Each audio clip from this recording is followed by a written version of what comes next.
औज़ुबिल्लाहिमिनश्शैतानिर्रजीम बिस्मिल्लाहिर्रहमानिर्रहीम। Welcome to the class कि जिसमें हम मार्केट की वो कटिंग एज टेक्नोलॉजी को सीखेंगे, उन चीज़ों को समझेंगे कि जिसमें आप लोग अपने कैरियर को बेहतरीन तौर पे बूस्ट दे सकते हैं। आप अपने आप को ज़िंदगी के उस लेवल पे आगे लेके जा सकते हैं कि जिसको मार्केट में बहुत ज़्यादा सराहा जाता है। और अल्टीमेटली अगर तो आपका डेवलपमेंट कैरियर रह चुका है, so now this is the time to boost your career. So आज की क्लास में जिस तरह आप लोगों के साथ प्लान शेयर कर दिया गया था कि we are actually starting with the back end technology, कि जिसके थ्रू आज मार्केट में ये देखा गया है कि majority people who are working in the market are actually working on the front end technology.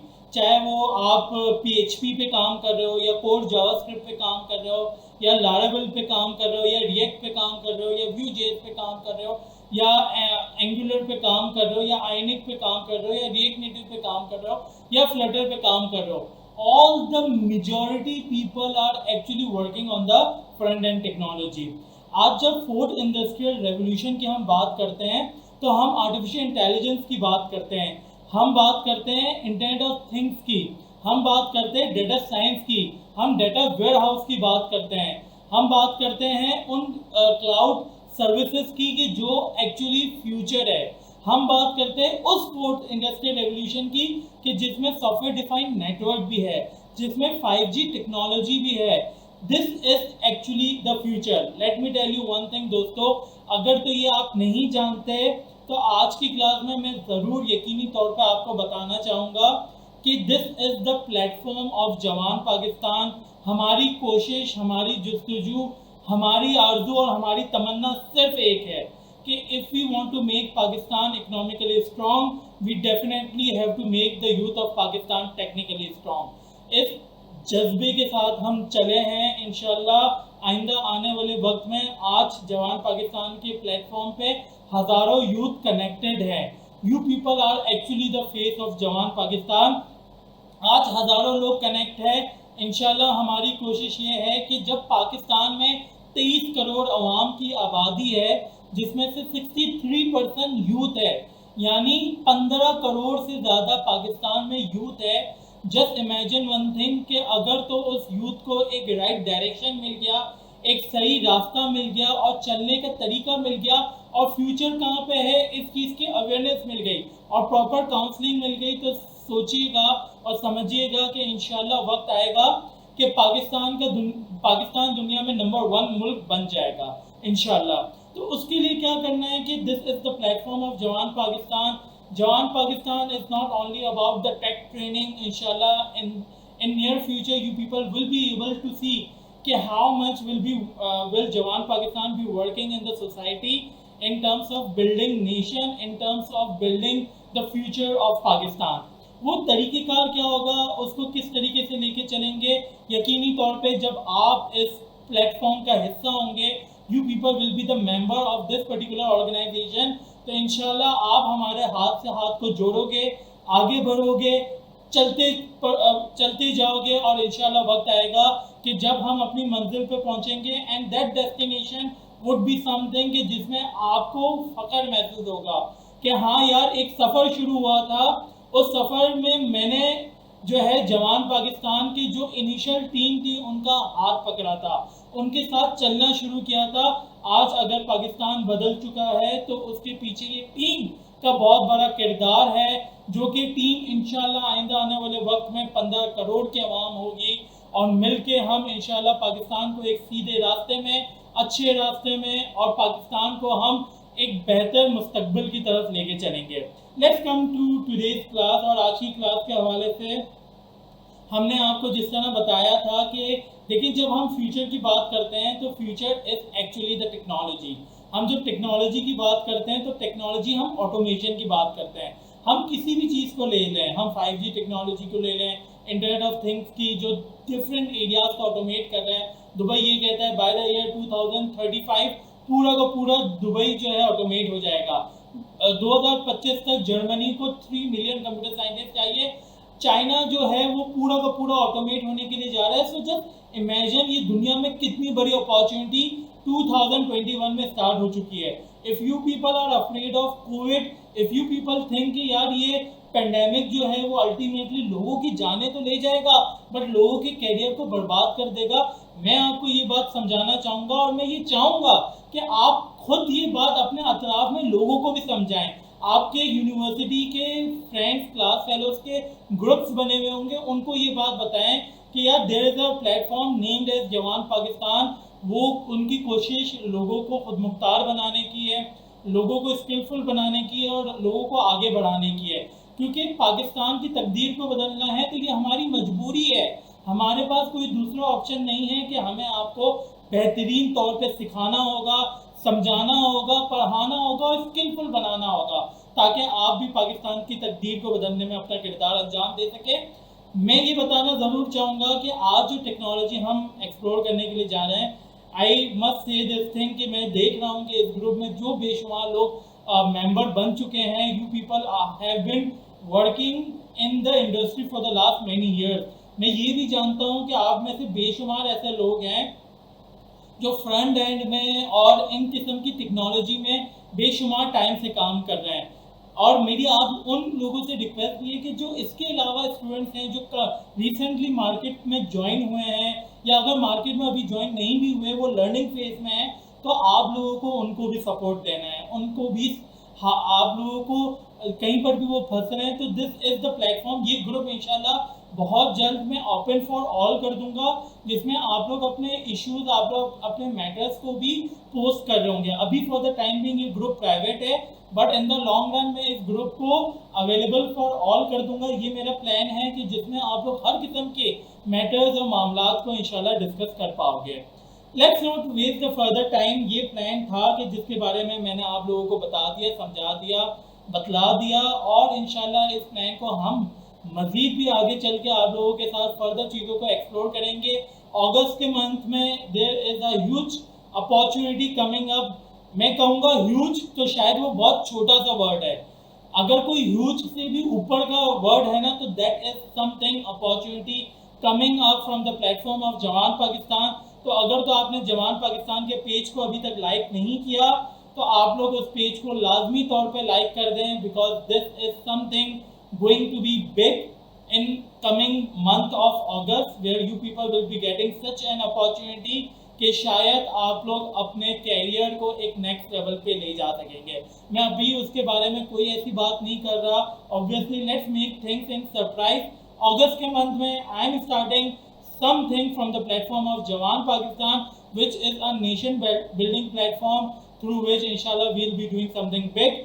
Let's not waste the further time और क्लास को बाकायदगी से आगाज़ करते हैं। हम जिस तरह से आप लोगों को बता चुके हैं कि today is something we will be starting with the Node.js technology which is actually the backend technology based on the server side implementation. और अगर इसमें हम ऑब्वियसली देखें, नॉर्मली मार्केट में आप लोगों ने यकीन तौर पे सुना होगा कि there is a platform we call it as a MVC framework. What is MVC? MVC is the model view and controller. Model क्या होता है? आपका डेटाबेस होता है। What is database?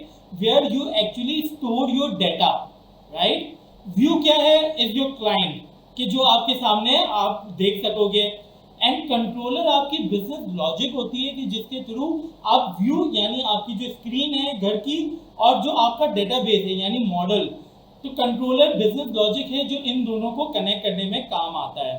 Node.js is something which is a JavaScript based platform कि जो आज तमाम प्लेटफॉर्म पे बहुत ज़्यादा हेल्पफुल है। And this is actually a platform कि जो आपको NoSQL यानी MongoDB जो कि Jason based object based database है, ये क्या होता है, ये सारी चीज़ें इन डिटेल हम इंशाल्लाह आप लोगों के साथ शेयर करेंगे।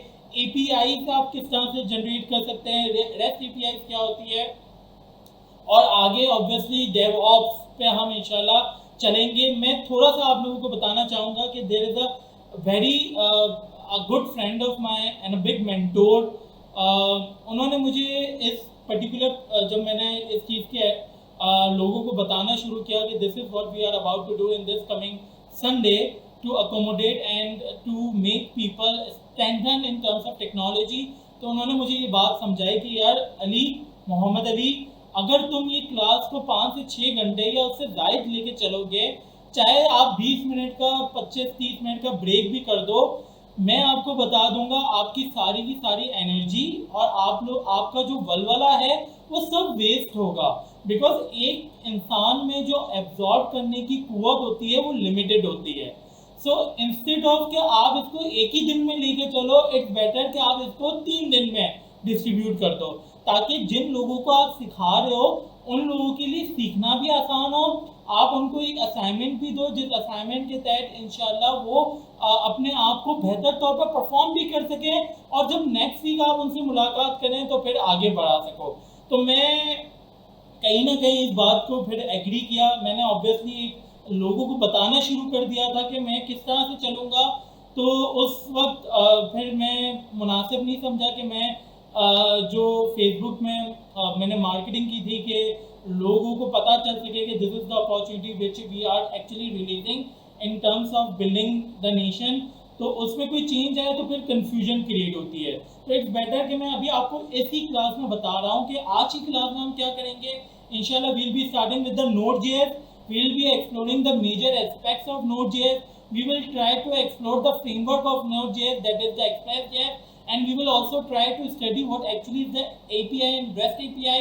We will also explore few further aspects of Node.js, और साथ ही साथ MongoDB जो डेटाबेस है उसके बारे में भी अगर हमारे पास मौका हुआ तो हम उसको एक्सप्लोर करेंगे, और इंशाल्लाह नेक्स्ट क्लास में मज़ीद चीज़ों को एक्सटेंड करेंगे, और फिर डेवऑप्स को भी हम अपकमिंग क्लास में इसी ग्रुप में लेके चलेंगे। सो इंशाल्लाह ये हमारा तरीक़ाकार होगा। तो जो लोग परेशान थे कि यार सर रात के 4 बजे तक आप हमारे साथ जुल्म करोगे, तो हम ऐसा बिल्कुल नहीं करने जा रहे हैं। इंशाल्लाह ये 2-2.5 घंटे की क्लास होगी मज़ीद मेरे भाषण के बाद, तो जिसमें हम आपको मैक्सिमम एक्सपेक्ट पे Node.js को करवाएंगे। Umair is here, he has been working as a senior software developer in Jawan tech Pakistan. It's a software company, software industry, जो इंशाल्लाह हमारी कोशिश है कि फ्यूचर की पाकिस्तान की सबसे बड़ी सॉफ्टवेयर इंडस्ट्री हो जाए, क्योंकि जब आप लोग भी उसमें जुड़ जाओगे तो जब उसमें हज़ारों लोग एट अ टाइम काम कर रहे होंगे, तो this is definitely going to be big. He is working as a senior software developer and working specifically as a back-end developer. मैं उमैर से चाहूँगा कि वो आएँ, and let's start with the basic introduction of Node.js, और उसके बाद हम चीज़ों को gradually आगे बढ़ाएं। So please welcome Umair. अस्सलाम वालेकुम, कैसे हैं सब? खैर खैरियत से हैं? काफ़ी टाइम बाद आप लोगों से दोबारा मुलाकात हो रही है, उम्मीद है सब खैर खैरियत से होंगे। अभी तक आप लोगों ने फ्लटर की काफ़ी सारी क्लासेस ले ली हैं, फ्लटर को काफ़ी अच्छे से सीख लिया है, समझ लिया है। सर बिलाल नाम था जो भी पढ़ा रहे थे, तो अच्छा अभी ये कि हम लोग बैकएंड की आज बात करेंगे, बैकएंड एप्लीकेशन को समझेंगे। बैकएंड एप्लीकेशन क्या होती है, उसमें ये कि हम लोग Node.js को क्यों यूज़ करते हैं, किस तरीके से यूज़ करते हैं, क्यों हमारे लिए बहुत चीज़ ज़रूरी है। ठीक है, तो आज के बाद हम जो स्टार्ट करने जा रहे हैं वो बेसिकली स्पेसिफिकली है Node.js के लिए। Node.js बेसिकली आपकी एक सर्वर साइड एप्लीकेशन है। अच्छा, अब सर्वर साइड एप्लीकेशन के अंदर बहुत सारी मल्टीपल एप्लीकेशन आती है। Node.js है, Laravel है, ये सब किसी ना किसी चीज़ की लाइब्रेरीज हैं। यानी कि Node.js की बात करें तो ये जावास्क्रिप्ट के ऊपर बनी हुई है, जावास्क्रिप्ट की लाइब्रेरी है। Laravel की बात करें, ये PHP की लाइब्रेरी है। इस तरीके से हमारे पास बहुत सारी डिफरेंट सर्वर साइड एप्लीकेशन है। तो सबसे पहले जानना ये ज़रूरी होता है हमारे लिए कि सर्वर साइड एप्लीकेशन है क्या, ये हम लोग क्यों यूज़ करते हैं, कहाँ यूज़ करते हैं, हमारे कहाँ काम आती है, ये हमारी किन चीज़ों को आसान बनाती है, कहाँ हमारी मुश्किलात को आसान करती है एक डेवलपमेंट साइड के अंदर। तो सबसे पहले मैं आपको एक चीज़ बताता चलूँ कि हमारे पास जो है 2 तरह की एप्लीकेशन होती हैं मेनली तौर पे। एक होती है फ्रंट एंड, एक होती है बैक एंड, या आप यही कहें कि क्लाइंट साइड एप्लीकेशन या फिर सर्वर साइड एप्लीकेशन। अच्छा, सर्वर साइड एप्लीकेशन होती है और एक होती है फ्रंट एंड एप्लीकेशन। मैं आप लोगों को कुछ आसान सा तरीके की बताता हूँ यहाँ पे, जो कि सबने किया होगा। बचपन में जब सबने कंप्यूटर पहली बार खरीदा होगा तो पेंट ज़रूर यूज़ किया होगा, ऐसे ही है। तो हमारे पास 2 तरह की एप्लीकेशन होती है, मैंने आपको बताया, एक फ्रंट एंड होती है और एक और बैक एंड होती है, या फिर आप उसको ये कहते हैं कि क्लाइंट साइड एप्लीकेशन या फिर सर्वर साइड एप्लीकेशन, ठीक है। अब फ्रंट एंड या फिर क्लाइंट साइड एप्लीकेशन क्या होती है? क्लाइंट साइड या फ्रंट एंड एप्लीकेशन वो होती है कि जिसमें यूजर का उस एप्लीकेशन से इंटरेक्शन होता है। मैं बात करता हूँ आप लोगों से फ्रंट एंड एप्लीकेशन और क्लाइंट साइड एप्लीकेशन। ये एप्लीकेशंस वो होती हैं जहाँ पे यूजर का आपके एप्लीकेशन के साथ इंटरेक्शन होता है। यानी कि अगर हम वेब एप्लीकेशन की बात करें तो उसमें हम यूज़ करते हैं HTML, CSS, ये सारी होती है जिसमें हम लोग ये एप्लीकेशन का स्ट्रक्चर बनाते हैं और यूज़र उसको यूज़ करता है। फिर अगर आप मोबाइल एप्लीकेशन की बात करें, जो कि तो अभी तक कुछ लोगों ने पढ़ चुके हैं, कुछ लोग उस पर काम कर भी रहे होंगे। फ्लटर हो गई हमारी, फिर हमारी रिएक्ट नेटिव हो गई जो कि मोबाइल एप्लीकेशन होती है। तो ये वो एप्लीकेशन है जिसमें यूज़र का आपकी एप्लीकेशन के साथ इंटरेक्शन होता है। अब ये हो गई हमारी बात क्लाइंट साइड की। फिर इसमें बात आती है कि हमारे साथ जो भी चीज़ हो रही है, जो भी हम काम कर रहे हैं, जो भी यूज़र एक एप्लीकेशन को यूज़ कर रहा है, जैसे फेसबुक हो गया, इंस्टाग्राम हो गया, ट्विटर अकाउंट हो गया, ये सारी चीज़ें जो होती हैं इसमें कोई ना कोई आपके पास आपकी डेटा होता है। यानी आपकी पिक्चर्स होती हैं, आपके पोस्ट होते हैं, आपकी बहुत सारी चीज़ें होती हैं, कमेंट्स होते हैं, लाइक्स, शेयर्स वगैरह ये सारी चीज़ें होती हैं। ये चीज़ें कहीं ना कहीं जाके किसी ना किसी एक डेटाबेस में जाके स्टोर हो रही होती हैं। अगर हम लोकली डेटाबेस की बात करें, जैसे हमारा ये एक लैपटॉप है या हमारा मोबाइल है, तो इसके अंदर हमारे पास होती है हार्ड डिस्क। तो ये कहलाती है लोकल डेटाबेस। यानी कि जो भी चीज़ हम स्टोर करेंगे ये सिर्फ इसी में स्टोर होगी और ये सिर्फ हमें यूज़ कर सकते हैं, हमें दिख सकती है। इंटरनेशनली या मतलब आपसे दूसरी डिवाइस पे जो लोग बैठे हैं, यानी कि जो अगला बंदा एक मोबाइल यूज़ कर रहा है या लैपटॉप यूज़ कर रहा है, कंप्यूटर को यूज़ कर रहा है, वो इस चीज़ों को देख नहीं सकता। तो फिर वहाँ पे हम लोग जाते हैं एक डेटाबेस की तरफ, जैसे कि मोंगोडीबी हो गया, फायरबेस हो गया, आपके पास MySQL हो गया, NoSQL हो गया, ये सारे डेटाबेस होते हैं। अब फ्रंट एंड और डेटाबेस के दरमियान जो चीज़ हमें हेल्प करती है कम्युनिकेशन में, यानी कि इंटरेक्शन के अंदर, यानी कि हमारी क्लाइंट साइड से डेटा लेती है और डेटाबेस में जो स्टोर करती है, वो एप्लीकेशन कहलाती है सर्वर साइड एप्लीकेशन, यानी कि बैकएंड एप्लीकेशन। अब बैकएंड एप्लीकेशन में जो आज हम पढ़ रहे हैं वो नोड जैसे, इसके अलावा मैंने आप लोगों को और भी मजीद एग्जांपल्स दी थी, जैसे लारावेल होती है, बहुत सारी चीज़ें होती हैं। इसके अंदर हमारे पास बनती हैं APIs बनती हैं। अच्छा, अब मैं आप लोगों को एक चीज़ समझाना चाह रहा था कि एक बेसिक सा स्ट्रक्चर मैं आपको यहाँ पे दिखाना चाह रहा था, जिससे हो सकता है आप लोग को जिसको ना समझ आया अभी तक उसको भी समझ आ जाए। मैं यहाँ पे एक बेसिक सा पेन में एक स्ट्रक्चर बनाता हूँ आपके पास, एक बॉक्स में बना रहा हूँ यहाँ पे, और उसमें मैं लिख रहा हूँ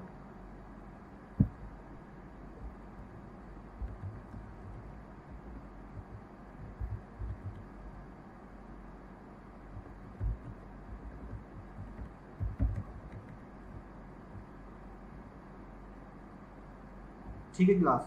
तो ये मैंने बेसिक सी चीज़ बना दी है यहाँ पे। अब इसमें क्या लिखा है, ये मतलब एक बॉक्स है जिसके अंदर इसको मैं रिप्रेजेंट करना चाह रहा हूँ एक एप्लीकेशन से जो कि फ्रंट एंड है, जिसको मैंने आप लोगों को भी सिर्फ बिल्कुल बेसिक सा चीज़ों से बताया कि ये एक HTML और CSS थ्रू ये एप्लीकेशन बनी हुई है। अच्छा, अब इसके बाद यहाँ पे हमारे पास जो चीज़ है, नेक्स्ट चीज़ है, वो है हमारे पास यहाँ पे डेटाबेस।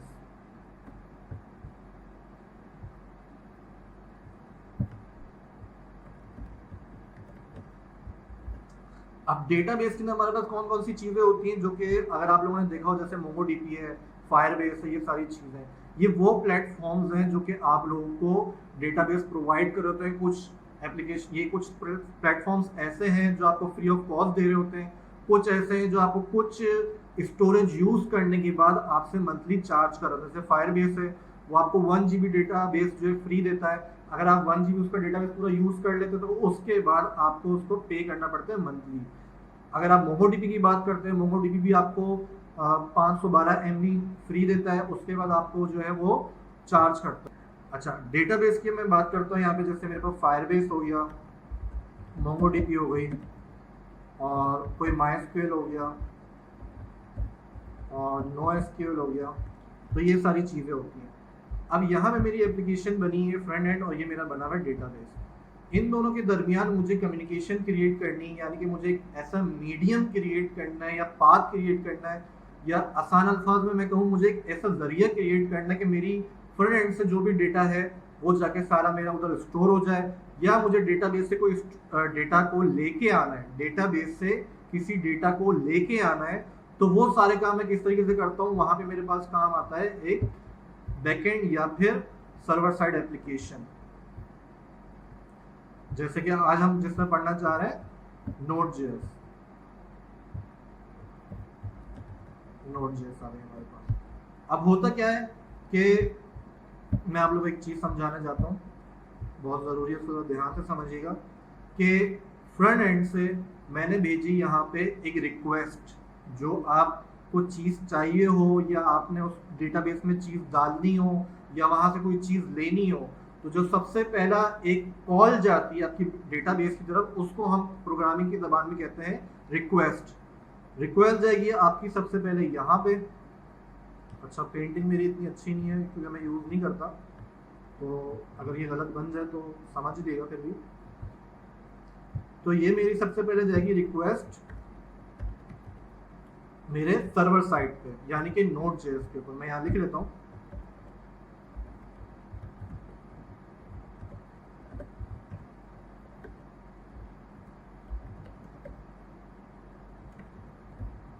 सर्वर साइड के ऊपर, ये चली गई रिक्वेस्ट, ठीक है। तो मैं नीचे ले आता हूँ। अच्छा, अब ये सबसे पहले रिक्वेस्ट जाती है मेरी Node.js के ऊपर। Node.js जो बेसिकली जो सर्वर है मेरा, उसको पहले चेक करता है, ऑथेंटिकेट करता है, वैलिडेट करता है। क्या मतलब है इसका? कि वैलिडेशन का मतलब ये है कि जो आप रिक्वेस्ट यहाँ से भेज रहे हो डेटाबेस की तरफ, उसको पहले ये चेक करता है कि उसमें जो जो चीज़ें मुझे रिक्वायर्ड हैं वो बिल्कुल ठीक है कि नहीं है, या जो बंदा रिक्वेस्ट भेज रहा है वो ऑथेंटिकेट है, यानी कि मेरा अपना यूजर है कि नहीं है। जो कि जैसे कि साइन अप होता है बंदा, आप जैसे फेसबुक पे जाते हो, आप सबसे पहले साइन अप करते हो, लॉगिन करते हो, एक अकाउंट बनाते हो, फिर उसको यूज करते हो, फिर जो भी आप काम करते हो एक आपकी रिक्वेस्ट होती है। तो ऑथेंटिकेट बंदा आता है और वो रिक्वेस्ट करता है। अब कोई हैकर है बीच में, वो आता है रिक्वेस्ट करेगा, तो ऑब्वियसली बात है उसको किस तरीके से हमने रोकना है, उसकी रिक्वेस्ट को किस तरीके से रोकना है, वो सारा काम भी हमारा बैकएंड या सर्वर साइड एप्लीकेशन पे होता है। फिर उसके बाद हमारी रिक्वेस्ट जो वो यहाँ से जाती है अब आपकी डेटाबेस की तरफ।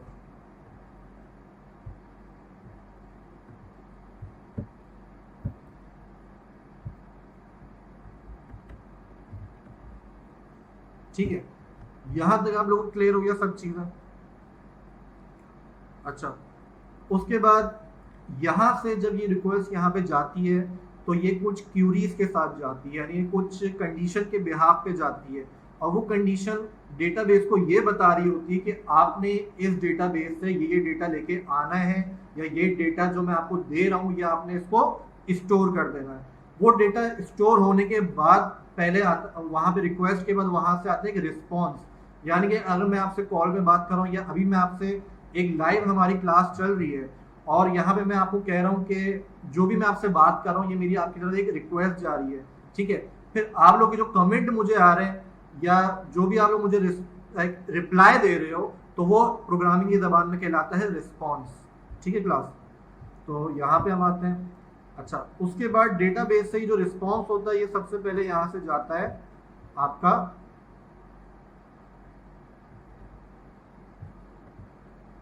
आपकी सर्वर साइड एप्लीकेशन के अंदर। इसमें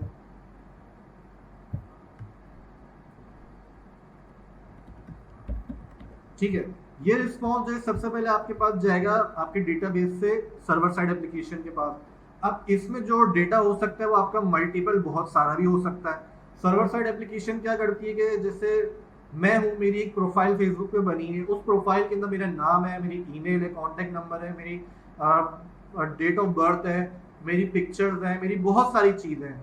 तो यहाँ से ही डेटा आता है। सर्वर क्या करता है, सर्वर उसको फिल्टर आउट भी करता है। सर्वर क्या करता है, उसमें से जो मुझे डेटा सिर्फ चाहिए वो लाके सिर्फ देता है उस मल्टीपल डेटाबेस के अंदर से, या फिर वो क्या करता है कि मेरा जो डेटा है जो मुझे चाहिए वो मुझे टुकड़ों टुकड़ों में लाके देता है, यानी कि चंक्स में लाके देता है। अब वो किस तरीके से, वो आपको आगे समझाऊंगा चंक्स किस तरीके से आते हैं या चंक्स हम किसको बोलते हैं। फिर यहाँ से रिस्पॉन्स जब हमारा सर्वर साइड पे जाता है, सर्वर साइड से जाने के बाद ये आपके पास जाता है आपकी फ्रंट एंड एप्लीकेशन के अंदर, यहाँ पे, जिसके बिहाफ पे आपको कोई ना कोई एक फ्रंट एंड पे रिस्पॉन्स मिलता है या अलर्ट मिलता है या एक मैसेज मिलता है, या फिर आपको वो डेटा शो हो जाता है। जैसे कि आपने फेसबुक पे एप्लीकेशन खोली, होम पेज पे आपके पास सारा पोस्ट आता है, आपके दोस्त के, आपके फॉलोअर्स के, आपने जो भी जिसको फॉलो किया था या दोस्त बनाया हुआ था, फ्रेंड बनाया हुआ था, उसके पोस्ट आ जाते हैं।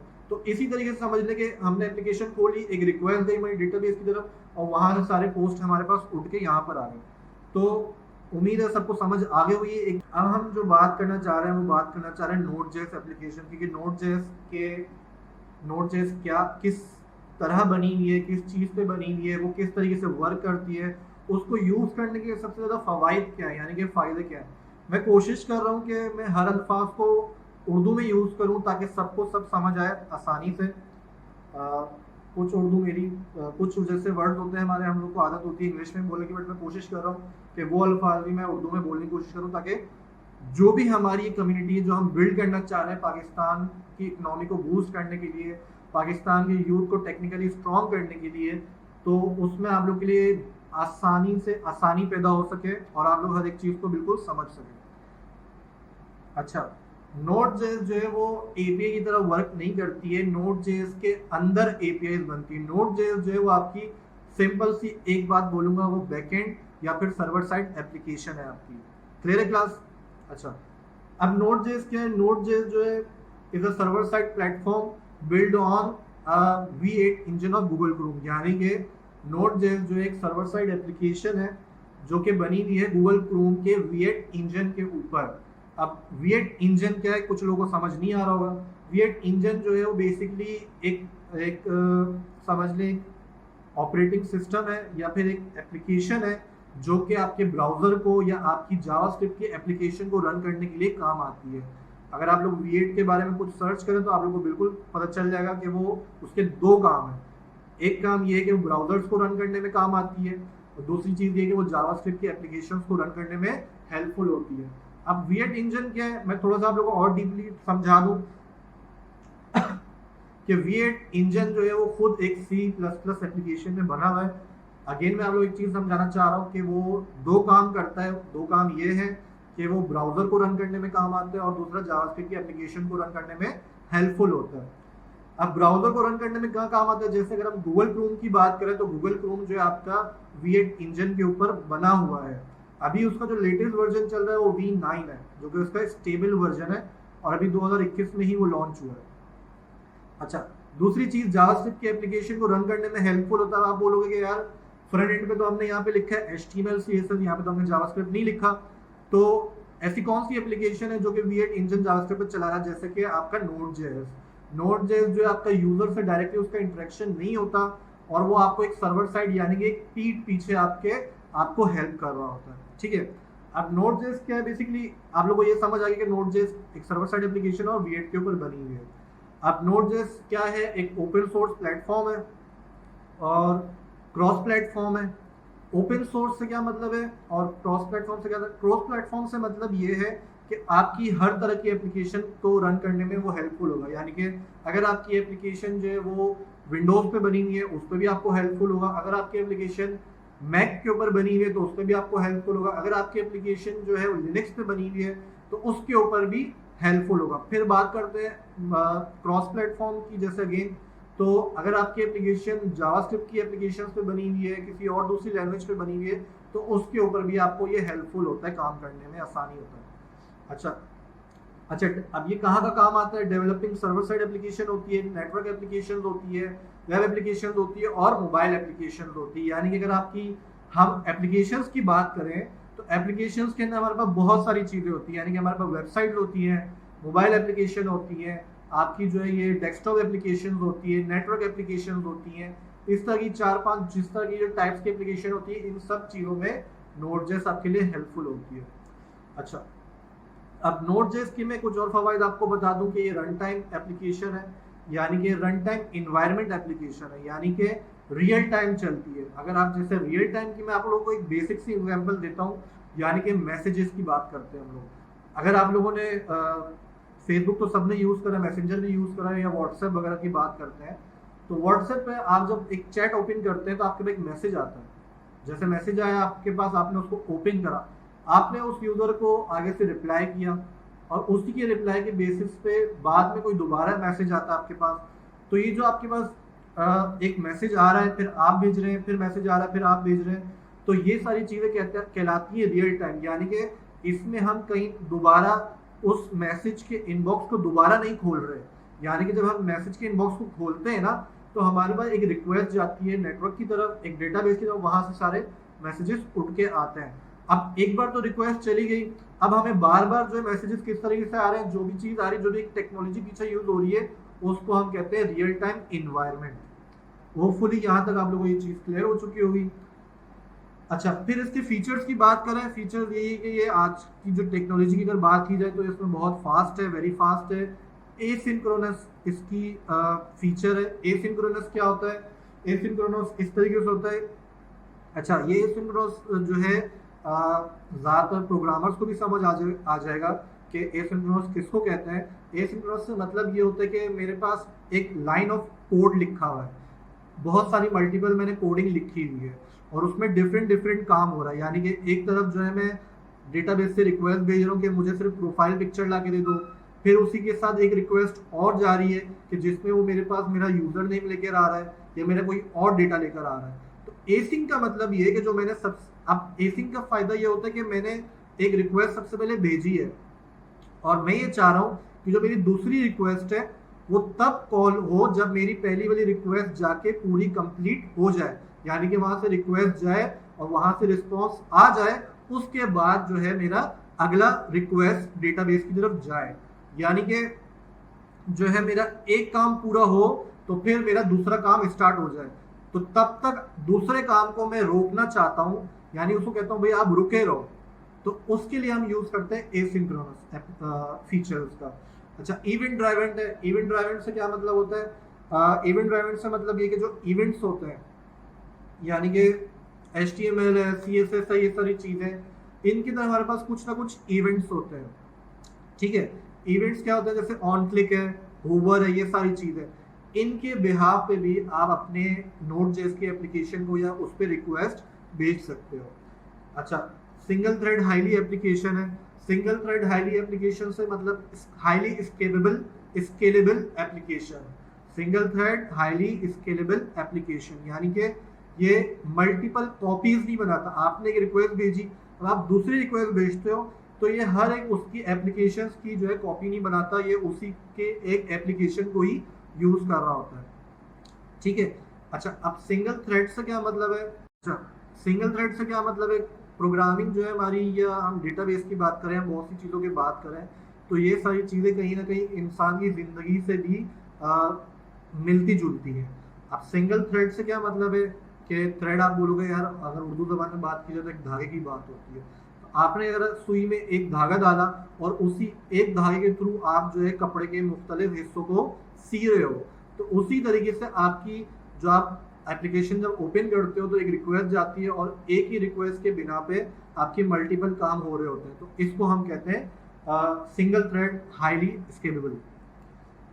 अच्छा, अब ये चीज़ें कहाँ कहाँ यूज़ हो रही हैं? अब आप बोलोगे यार कि Node.js से हम लोग पढ़ रहे हैं इसको, तो इसकी डिमांड है नहीं है, ये कहाँ कहाँ यूज़ हो रही है? इसकी बहुत डिमांड है। सबसे ज़्यादा अगर इसकी मैं मेजर चीज़ों की बात करूँ या मेजर वेबसाइट्स की बात करूँ जहाँ ये चीज़ें यूज़ हो रही हैं, तो GoDaddy है।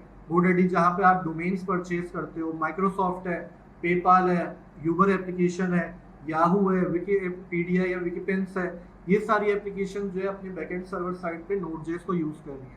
अब ऐसी एप्लीकेशंस को यूज़ करने का फ़ायदा क्या होता है? ऐसी एप्लीकेशन को यूज़ करने का फ़ायदा ये होता है कि इनकी जो कम्युनिटी होती है, यानी कि इन पे जो लोग काम कर रहे हैं, यानी कि जो इनके डेवलपर्स हैं जो उसको यूज़ कर रहे हैं, या वो डेवलपर जिन्होंने इस टेक्नोलॉजी को बनाया होता है, वो बहुत ही बड़ी लार्ज क्वांटिटी में होता है। ठीक है, बहुत ज़्यादा लोग उसको यूज़ कर रहे होते हैं। अब होता क्या है कि आप जब एक टेक्नोलॉजी पे काम करते हो, कहीं ना कहीं आप उस पर जाके फंस भी जाते हो, यानी कि आपको कोई इश्यूज आते हैं, फिर आप उसके लिए सबसे पहले क्या करते हो? वो करते हो आप गूगल पे सर्च करते हो। तो Node.js की मोस्टली मैंने भी जहाँ तक यूज़ किया है, मैं कहीं फंसता हूँ तो मैं उस चीज़ को सर्च करता हूँ। जब भी मैं सर्च करता हूँ, मुझे स्टैक ओवरफ्लो, गिटहब पे या बहुत सी जगहों पे ऑलरेडी वो चीज़ डिस्कस हुई हुई होती है और मुझे उसका सोल्यूशन डायरेक्टली मिल जाता है। तो ऐसी बड़ी कम्युनिटी वाली टेक्नोलॉजीज को यूज़ करने का सबसे बड़ा फ़ायदा भी ये होता है। अच्छा, अब यहाँ पे लिखा है कि following are the areas where Node.js is providing itself as a perfect technology partner, यानी कि वो ऐसे वो कौन से एरियाज हैं जहाँ पे नोड.जेएस हमें सबसे ज़्यादा हेल्पफुल होते हैं, हमारे वो परफेक्ट टेक्नोलॉजी की एक सलाहियत रखते हैं। इनपुट आउटपुट बाउंड एप्लीकेशन, यानी कि इनपुट आउटपुट हमारा बिल्कुल सही जाता है। हमारी जो है डेटा स्ट्रीमिंग एप्लीकेशंस। अच्छा, डेटा स्ट्रीमिंग एप्लीकेशंस क्या होती है कि डेटा जो है हमारे पास वो चंक्स में भी आ सकता है, यानी कि आपने डेटा वहाँ से मंगवा रहे हैं, आपके पास अगर बहुत से लोग जो प्रोग्रामर हैं ऑलरेडी वो ये जानते होंगे, जैसे हमारे पास एरे है। अब मेरे पास मैंने डेटाबेस से एक डेटा कॉल किया और वो डेटा जो एक एरे के एग्जाम्पल फॉर्म में आ रहा है और उसके अंदर कोई मिलियंस ऑफ डेटा पड़ा हुआ है, ठीक है। और जब वो मिलियंस ऑफ डेटा मेरी फ्रंट एंड एप्लीकेशन पर आएगा तो इसके बहुत ज़्यादा चांसेस है कि मेरी फ्रंट एंड एप्लीकेशन जो है वो डाउन हो सकती है, उसका सर्वर डाउन हो सकता है, वो एप्लीकेशन मेरी हैंग हो सकती है। तो मैं क्या करूँगा, उस मिलियन ऑफ डेटा को कुछ हिस्सों में तोड़ दूंगा। यानी कि मैं चाहूँगा उसमें मेरे पास पहले कुछ हज़ार डेटा है, फिर उसके बाद वाला कुछ हज़ार डेटा है, फिर कुछ हज़ार डेटा है। तो मैं जब डेटा को कुछ चंक्स में मंगवाऊंगा तो मेरी फ्रंट एंड एप्लीकेशन के ऊपर लोड नहीं पड़ेगा और मैं इजीली अपने डेटा को फ्रंट एंड एप्लीकेशन के ऊपर मैनेज कर सकता हूँ। यानी कि अगर आप यूट्यूब की बात करते हैं या आप अपने फेसबुक की भी पोस्ट करते हैं, बहुत लोग होते हैं कि जो बहुत ज़्यादा फारिग होते हैं, ठीक है, वो यूट्यूब या फेसबुक यूज़ कर रहे होते हैं, तो वो ये देखते हैं कि यार एक बहुत ज़्यादा स्क्रॉलिंग के बाद एक ऐसा टाइम भी आता है जहाँ पे पोस्ट ख़त्म हो जाता है, उसके बाद वो पोस्ट दोबारा से लोड होते हैं और फिर उसके बाद दोबारा नीचे स्क्रॉलिंग शुरू हो जाती है और नए नए पोस्ट हमारे पास आ जाते हैं। तो वो यही चीज़ होती है कि आपके पास पहले कुछ डेटा का हिस्सा आता है, फिर अगेन कुछ डेटा का हिस्सा आता है। अच्छा, data intensive real time application, जिसको हम कहते हैं डर्ट, प्रोग्रामिंग लैंग्वेज में dirt, DIRT, data intensive real time application, ठीक है। रियल टाइम एप्लीकेशन हमने समझ ली क्या होती है। फिर हमारे पास जो ये सिंगल पेज एप्लीकेशन होती है वो भी हमने समझ ली है। फिर जेसन बेस होती है। जेसन बेस क्या होती है?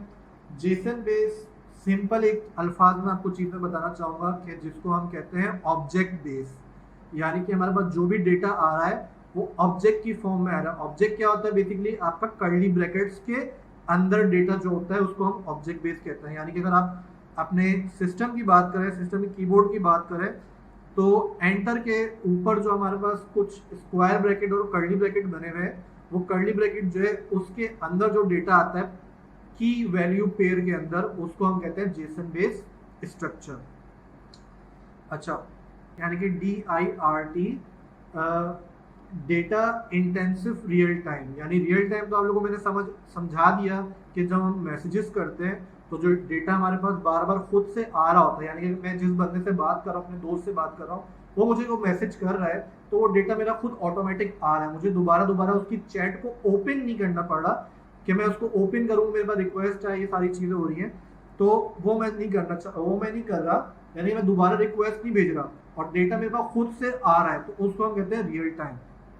फिर लोग कह रहे हैं कि भाई डार्ट में मैप कहते हैं पर्टिकुलर कोड दिखा दें।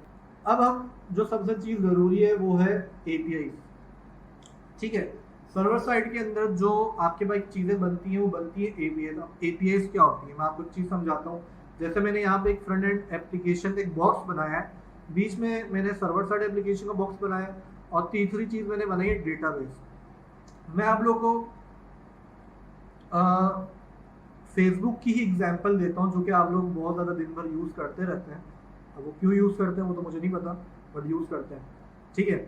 अच्छा, अब फेसबुक के अंदर हमारे पास जो है मल्टीपल चीज़ें होती हैं, यानी कि मैंने अपना अकाउंट बनाया है तो मेरे पास डेटाबेस के अंदर एक अकाउंट का ऑप्शन होगा जिसके अंदर सारे यूजर्स का अकाउंट की सिर्फ इंफॉर्मेशन होगी, सिर्फ और सिर्फ अकाउंट की, यानी कि उनका नाम, उनकी ईमेल, उनके और कॉन्टेक्ट डिटेल या ये सारी चीज़ें होंगी।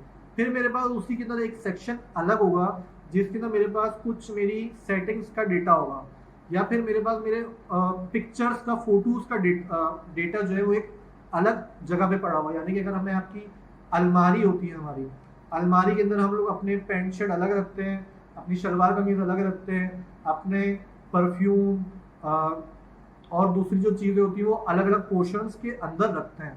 उसी तरीके से अगर फेसबुक की मैं बात करूँ तो समझ लें मेरे यूजर्स का डेटा अलग पोर्शन के अंदर है, मेरे पास यूजर की जो फोटोज़ हैं वो जो डेटा है वो एक अलग पोर्शन के अंदर रखा हुआ है, और फिर मेरे पास जो यूजर का कोई और चीज़ का डेटा, यानी कि ग्रुप्स बने हुए हैं, पेजेस बने हुए हैं, वो जो डेटा है वो मेरे पास अलग पोर्शन में बना। तो इस तरीके हमारे पास 3 पोर्शन बन गए। अब मैं जब इसमें एपीआई अपने सर्वर साइड के अंदर बनाऊंगा तो मैं 3 चीजों की एपीआई बनाऊंगा। एक एपीआई होगी जो ये यूजर के अकाउंट का डेटा ला रही होगी, ले जा रही होगी, सेव कर रही होगी, डिलीट कर रही होगी, सारे काम कर रही होगी। अच्छा, फिर एक एपीआई ऐसी होगी, अच्छा व्हाट्सएप वाले भी यहाँ पे, चलो खैर है, कोई मसला नहीं। फिर कुछ लोग ऐसे होंगे, कुछ एपीआई ऐसी होंगी कि जो काम करेंगे सिर्फ आपकी फोटोज का, यानी कि आपकी फोटोज को सेव करना, फोटोज को लेके आना, फोटोज को सेव करना, एडिट करना, ये सारे काम करेंगे। तीसरी एपीआई होगी जो कि आपका काम क्या कर रही होगी, आपकी जैसे मैंने ग्रुप या पेजेस की एग्जांपल दी, तो वो आपकी ग्रुप्स या पेजेस को क्रिएट कर रही होगी, मैनेज कर रही होगी, उसमें पोस्ट को मैनेज कर रही होगी, सारे काम कर रही होगी। तो इस तरह की 2-3 एपीआई मेरे पास बनेंगी। अच्छा, ये एपीआई हुई। अब इसमें बात करते हैं कि एपीआई होती क्या है। पहले मैं आपको डेफिनेशन समझा देता हूँ और फिर उसके बाद आपको उसका मतलब समझाता हूँ। एपीआई की फुल फॉर्म बताता हूँ। एपीआई की फुल फॉर्म है एप्लीकेशन प्रोग्रामिंग इंटरफेस, यानी कि एप्लीकेशन प्रोग्रामिंग इंटरफेस।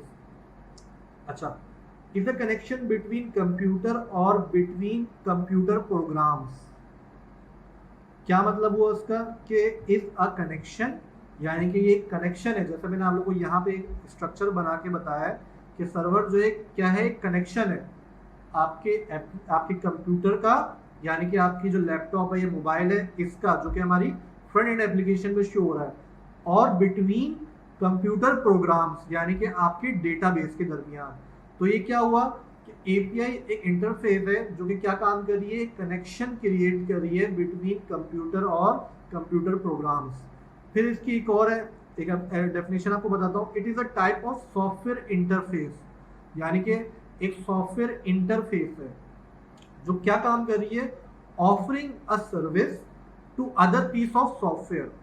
क्या कर रही है कि जो सर्वर साइड एप्लीकेशन है ये एक सर्विस प्रोवाइड कर रही है किसी और सॉफ्टवेयर को, यानी कि आपके फ्रंट एंड एप्लीकेशन को।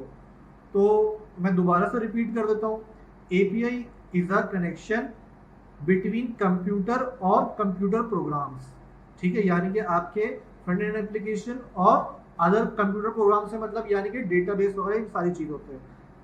इसकी एक और डेफिनेशन जो मैंने आपको बताई आसान सी, वो क्या है, it is a type of software offering a service to other pieces of software, यानी कि ये क्या है, एक सॉफ्टवेयर इंटरफेस है जो कि सर्विस प्रोवाइड कर रही है किसी और पीस ऑफ सॉफ्टवेयर को, यानी कि फ्रंट एंड एप्लीकेशन को एक सर्विस प्रोवाइड कर रही है। अच्छा, एपीआई के अंदर जो होती है ना, वो 2-3 चीज़ें बड़ी इंपॉर्टेंट होती हैं, वो मैं आपको बता देता हूँ। एपीआई के अंदर जो सबसे पहली चीज़ इंपॉर्टेंट होती है वो होती है उसकी टाइप्स, यानी कि एपीआई जो है किस टाइप की है। नोड.जेएस के ना जो ज़्यादातर लोग बनाते हैं एपीआई, वो होती है रेस्ट एपीआई होती हैं, जेसन बेस्ड एपीआई होती है। इसी तरीके से बहुत सारी एपीआई होती है, जैसे वेब एपीआई है, ओपन एपीआई है, इंटरनल एपीआई है, पार्टनर एपीआई है, कॉम्पोजिट एपीआई है और रेस्टफुल एपीआई है। रेस्टफुल एपीआई के मैं आपको एक कॉन्सेप्ट समझा देता हूँ। होता ये कि अगर आप इसको गूगल पे भी सर्च करेंगे ना, तो बहुत सारे लोग डेवलपर्स ऐसे होते हैं जिन्होंने डिफरेंट अपने आर्टिकल्स बनाए होते हैं और अपने अपने कॉन्सेप्ट के थ्रू जो है आप लोगों को चीज़ों को समझा रहे होते हैं। कहीं पे कोई कॉन्सेप्ट लिख रहे होते हैं, कहीं पे कोई कॉन्सेप्ट लिखा होता है, तो उसकी वजह से आप लोग कंफ्यूज हो जाते हैं। रेस्ट एपीआई का सिंपल सा एक जो मेन कॉन्सेप्ट है वो आपको बताता हूँ। ये जो एपीआई होती है आपके जो डेटा को लाती है, ले जाती है, जो भी स्टोर करती है, ये करती है जेसन फॉर्मेट के अंदर, यानी कि ऑब्जेक्ट फॉर्मेट के अंदर, जो कि आपके पास क्या होता है, की पेयर के स्ट्रक्चर में होता है या रिलेशन में होता है, ठीक है। अच्छा, फिर उसके बाद क्या होता है, रेस्टफुल एपीआई का सबसे बड़ा फायदा होता है, वो फायदा ये होता है कि आपका फ्रंट एंड एप्लीकेशन के अंदर मैंने क्या करा, मैंने रिक्वेस्ट भेजी डेटाबेस की तरफ, वहां से मेरे पास कुछ डेटा आया। वो जो डेटा आया मैंने उसको क्या करा, अपने पास अपने लोकल स्टोरेज के अंदर यानी कैशेस के अंदर उसको स्टोर कर लिया। अब मुझे वो जो डेटा है वो बार मुझे रिक्वेस्ट भेजने की जरूरत नहीं है डेटाबेस के अंदर, और मैंने अपने जो लोकल यानी कि अपने लोकल स्टोरेज यानी कैशे के अंदर डेटा स्टोर कर लिया है, मैं यूजर को बआसानी वहां से बार बार उसको डेटा शो कर सकता हूँ। तो एक तो इसका सबसे बड़ा फायदा है। फिर क्या होती है कि लेयर सिस्टम होता है, ये हो गई रेस्ट एपीआई, यानी कि एपीआई की टाइप। मैंने आप लोगों को कहा था कि एपीआई के अंदर जो 3 मेजर पार्ट्स होते हैं, सबसे पहला पार्ट होता है उसकी टाइप, उसके बाद जो उसका होता है मेथड। मेथड से मतलब ये है कि वो जो एपीआई जो रिक्वेस्ट भेज रही है, यानी कि जो रिक्वेस्ट हमारी बैकएंड पे जा रही है, वो किस मेथड की है, यानी कि उसका काम क्या है। अच्छा, मेरे थोड़ा गले में दर्द हो गया। तो अच्छा, उसका काम क्या होता है, उसका काम एपी, अच्छा, हर एक मुख्तलिफ एपीआई का डिफरेंट काम होता है। जैसे हम एक ऑफिस की बात कर रहे होते हैं, तो ऑफिस के अंदर एम्प्लॉय अलग होते हैं, ऑफिस बॉय अलग होता है, मेड अलग होती है। ऑफिस एम्प्लॉय का काम क्या होता है, वो ऑफिस के मल्टीपल क्लाइंट्स से काम कर रहे होते हैं। ऑफिस बॉय का काम क्या होता है कि वो उनके चाय लाना, खाना वाना, ये वो सारी चीज़ों का काम करता है। मेड का काम क्या होता है, साफ सफाई का काम होता है। इसी तरीके से एपीआई जो होती है उनका भी डिफरेंट काम होता है।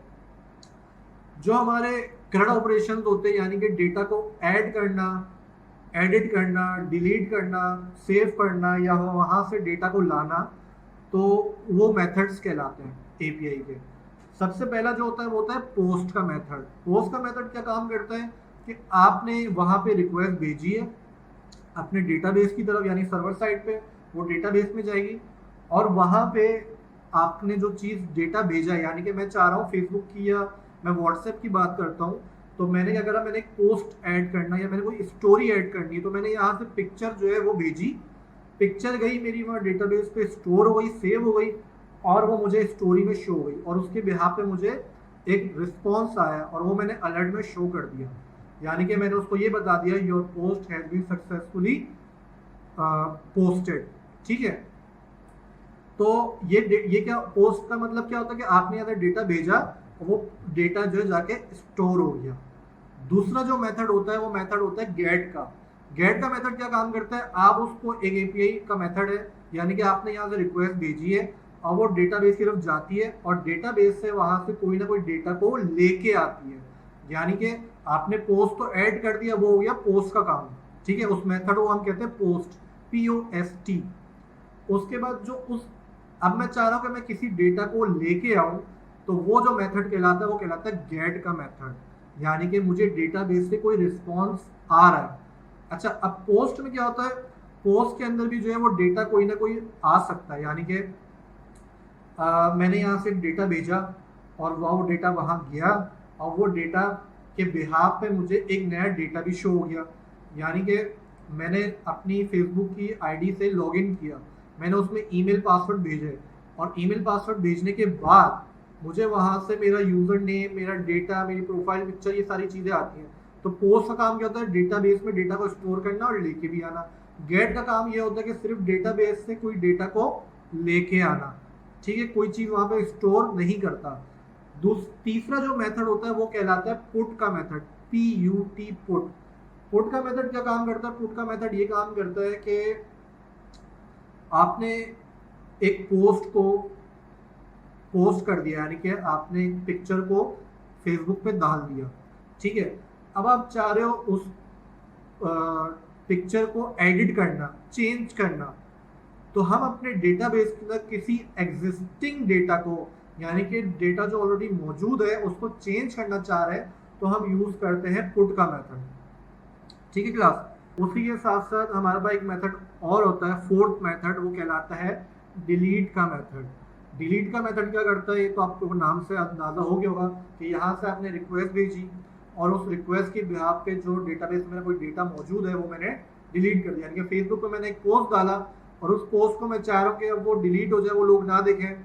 जैसे बातों का होता है ना, अभी कुछ टाइम पहले कुछ ट्रेंड चल रहा था, वो ट्रेंड में क्या हो रहा था कि फेसबुक पर लोगों को जो है अपने दोस्तों की, फ्रेंड्स की या फॉलोअर्स की जो है पुरानी पिक्चर्स नजर आ रही थी, तो सब लोग उसका मजाक उड़ा रहे थे कि यार तू बचपन में ऐसा दिख रहा था, तू ऐसा था, तू ऐसा था, ये तू ही है, वाकई हमें यकीन नहीं आया, तू पहले इतना अजीब सा था।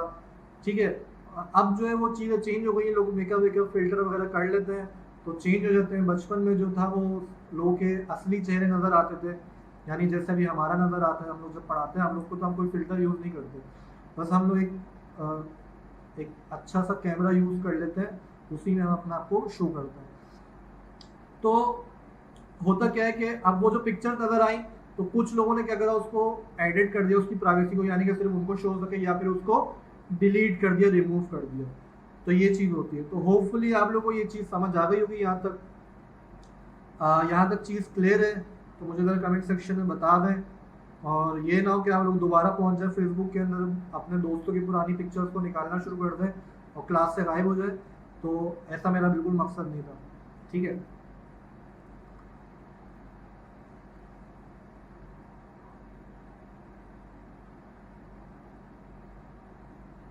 अच्छा देखें, कोई भी प्रोग्रामिंग लैंग्वेज को अगर आपने सीखना है ना, तो इंसान, आप लोगों ने बातों का सुना होगा, आपके बहुत सारे, जैसे कोई बच्चा यूनिवर्सिटी में पढ़ रहा है, कोई किसी इंस्टीट्यूट में जाके पढ़ रहा है, ठीक है, तो वो टीचर जो होते हैं वो भी बातों का 10-10 साल से काम कर रहे होते हैं, और वो भी किसी पर्टिकुलर स्पेसिफिकली किसी एक ही एप्लीकेशन के ऊपर काम कर रहे होते हैं। यानी कि कोई डेवलपर होता है, वो जावास्क्रिप्ट का होता है, कोई पीएचपी का होता है, कोई एचटीएमएल सीएसएस पे काम कर रहा होता है। यानी कि वो कहते हैं भाई हम इस पर खुश हैं, दाल रोटी हमारी चल रही है, हम इससे आगे चिकन विकन पे नहीं जाएंगे। तो होता क्या है कि उनको भी 10-10 साल से काम करने के बावजूद हर एक चीज़ की नॉलेज नहीं होती। तो हमारे पास जो कि अभी हम लोग अगर 5-6 घंटे की भी क्लास करते हैं, 2 घंटे की भी करते हैं, 4 घंटे की करते हैं, या हम पूरे एक दिन की भी क्लास करते हैं, तो हम किसी भी टेक्नोलॉजी को पूरी तरीके से पढ़ नहीं सकते। हम कोशिश ये करेंगे कि हम किसी चीज़ को बेहतर तरीके से समझें और उसको उतना समझें कि जितनी हमें उसकी मेन कॉन्सेप्ट की हमें ज़रूरत है। तो कुछ लोग मुझसे ये पूछ रहे हैं कि भाई हम नोड जेस को किस तरीके से पढ़ेंगे, एक्सप्रेस पे जाएंगे। हाँ बिल्कुल, हम नोड जेस का बेसिक करके हम एक्सप्रेस की तरफ जाएंगे। और आज की क्लास में हम कोशिश ये करेंगे कि जितना मैंने आपको कॉन्सेप्चुअली चीज़ें समझाई है, मैंने जो अपना गला खराब करा है, तो होपफुली आप लोगों को चीज़ समझ आ गई होगी। और देखो, मैं फिर आप लोग कह रहा हूँ, कॉन्सेप्ट समझना मेरी कोशिश हमेशा यही होती है, या मैं किसी को कोई चीज़ पढ़ाता हूँ, समझाता हूँ, बताता हूँ, मैं कोशिश ये करता हूँ कि उसको कॉन्सेप्चुअली चीज़ समझ आए ज़्यादा से ज़्यादा। मैं खुद भी कोई चीज़ पढ़ता हूँ, आप लिटरली यकीन करें कि मैं जब खुद भी कोई चीज़ पढ़ता हूँ, मैं उसको कम से कम भी 3 दफ़ा देखता हूँ, ताकि वो चीज़ मुझे जितना बेहतर हो सके समझ आ जाए। आप एक बार कोई चीज़ देखते हो, आपको समझ आती है, आप जब दोबारा वो चीज़ को देखते हो, कुछ प्रैक्टिस करने के बाद आपको दोबारा कुछ कॉन्सेप्ट क्लियर होते हैं, वो तीसरी चीज़ या हर बार कोई ना कोई चीज़ क्लियर होती है लाजमी। तो आप लोग ऐसा ट्राई करके बिल्कुल देखना। अच्छा, तीसरी चीज़ जो होती है वो होता है उसका स्टेटस, यानी कि हमने यहाँ से एक रिक्वेस्ट भेजी है, वो रिक्वेस्ट जो है पोस्ट की, पुट की, डिलीट की, गेट की हो सकती है, बट जब वहाँ से हमारे पास जब रिस्पॉन्स आता है, तो उस रिस्पॉन्स को हम कैसे जज कर सकते हैं, कैसे पहचान सकते हैं कि ये किस टाइप का रिस्पॉन्स है। तो वो जो उसका रिस्पॉन्स का जो टाइप होता है वो हमें दिखता है स्टेटस के थ्रू, उस एपीआई का स्टेटस। अब स्टेटस क्या होता है, मैं आप लोगों को यहाँ पे थोड़ा समझा देता हूँ। इधर मैं सर्च कर लेता हूँ, देखें एपीआई स्टेटस, ठीक है। बहुत सारी चीज़ें खुल जाती हैं, जैसे मैंने आप लोगों को बताया। देखो, मैंने सर्च किया और मुझे कोई पीडीएफ ओपन हो गई, तो ये चीज़ सही नहीं होती है। इसी वजह से मैंने चीज़ें काफ़ी सारी सर्च करके आप लोग को यहाँ पे अपने पास पहले बताई हैं। अच्छा, मैंने एसपीआई लिख दिया ना,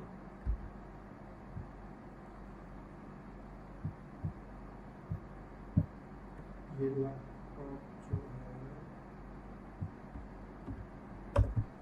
एपीआई आ गया। देखो, अब यहाँ पे क्या आ रहा है मेरे पास, सबसे पहले एक बेसिक सा एपीआई के कुछ स्टेटस आ गए और डिस्क्रिप्शन आ गई हैं। यानी कि जिस तरीके से मैंने आपको मेथड्स के कुछ बेसिक चीज़ें बताई थी, 4 पोस्ट, पुट, डिलीट और गेट के, उसी तरीके से ये 4 जो है ये मेन स्टेटस आ गए हमारे पास। जो स्टेटस नंबर 200 है, यानी कि आपके पास नंबर में रिस्पॉन्स आता है कि जो स्टेटस आ रहा है वो नंबर में आता है, यानी कि 200 है जैसे बात करें, तो इसका स्टेटस क्या है, ओके। यानी कि डिस्क्रिप्शन क्या है, रिक्वेस्ट वो सक्सेसफुली कंप्लीटेड, रिक्वेस्ट यानी कि जो आपने रिक्वेस्ट भेजी है और वहाँ जो रिस्पॉन्स आया है वो सक्सेसफुली काम कंप्लीट हो चुका है।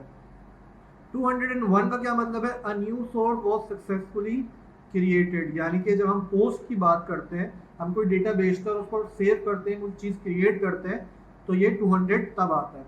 400 का क्या मतलब है, द रिक्वेस्ट वाज इनवैलिड, यानी कि आपने ऐसी कोई रिक्वेस्ट भेजी है कि जो कि एग्जिस्ट ही नहीं करती, या वो या आपने उसके अंदर कोई रिक्वेस्ट के साथ कुछ जो डेटा भेजा है वो गलत फॉर्मेट में, या कोई गलत डेटा वहाँ पे चले गया, तो आपके पास जो रिक्वेस्ट हो जाती है इनवैलिड।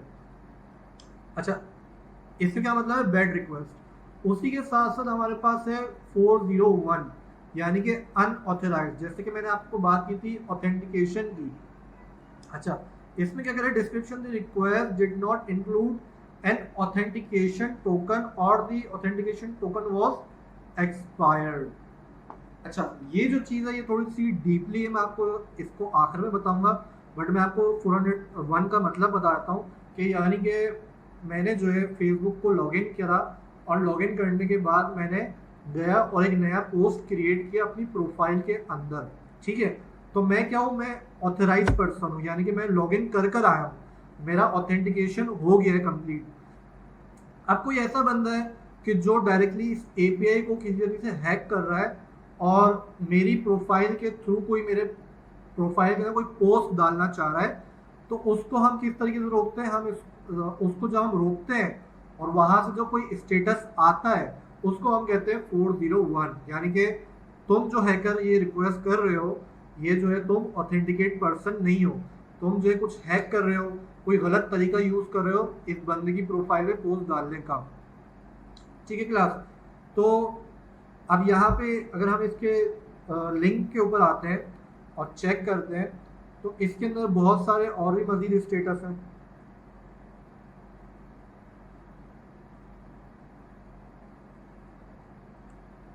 अच्छा, कुछ कह रहे हैं कि भाई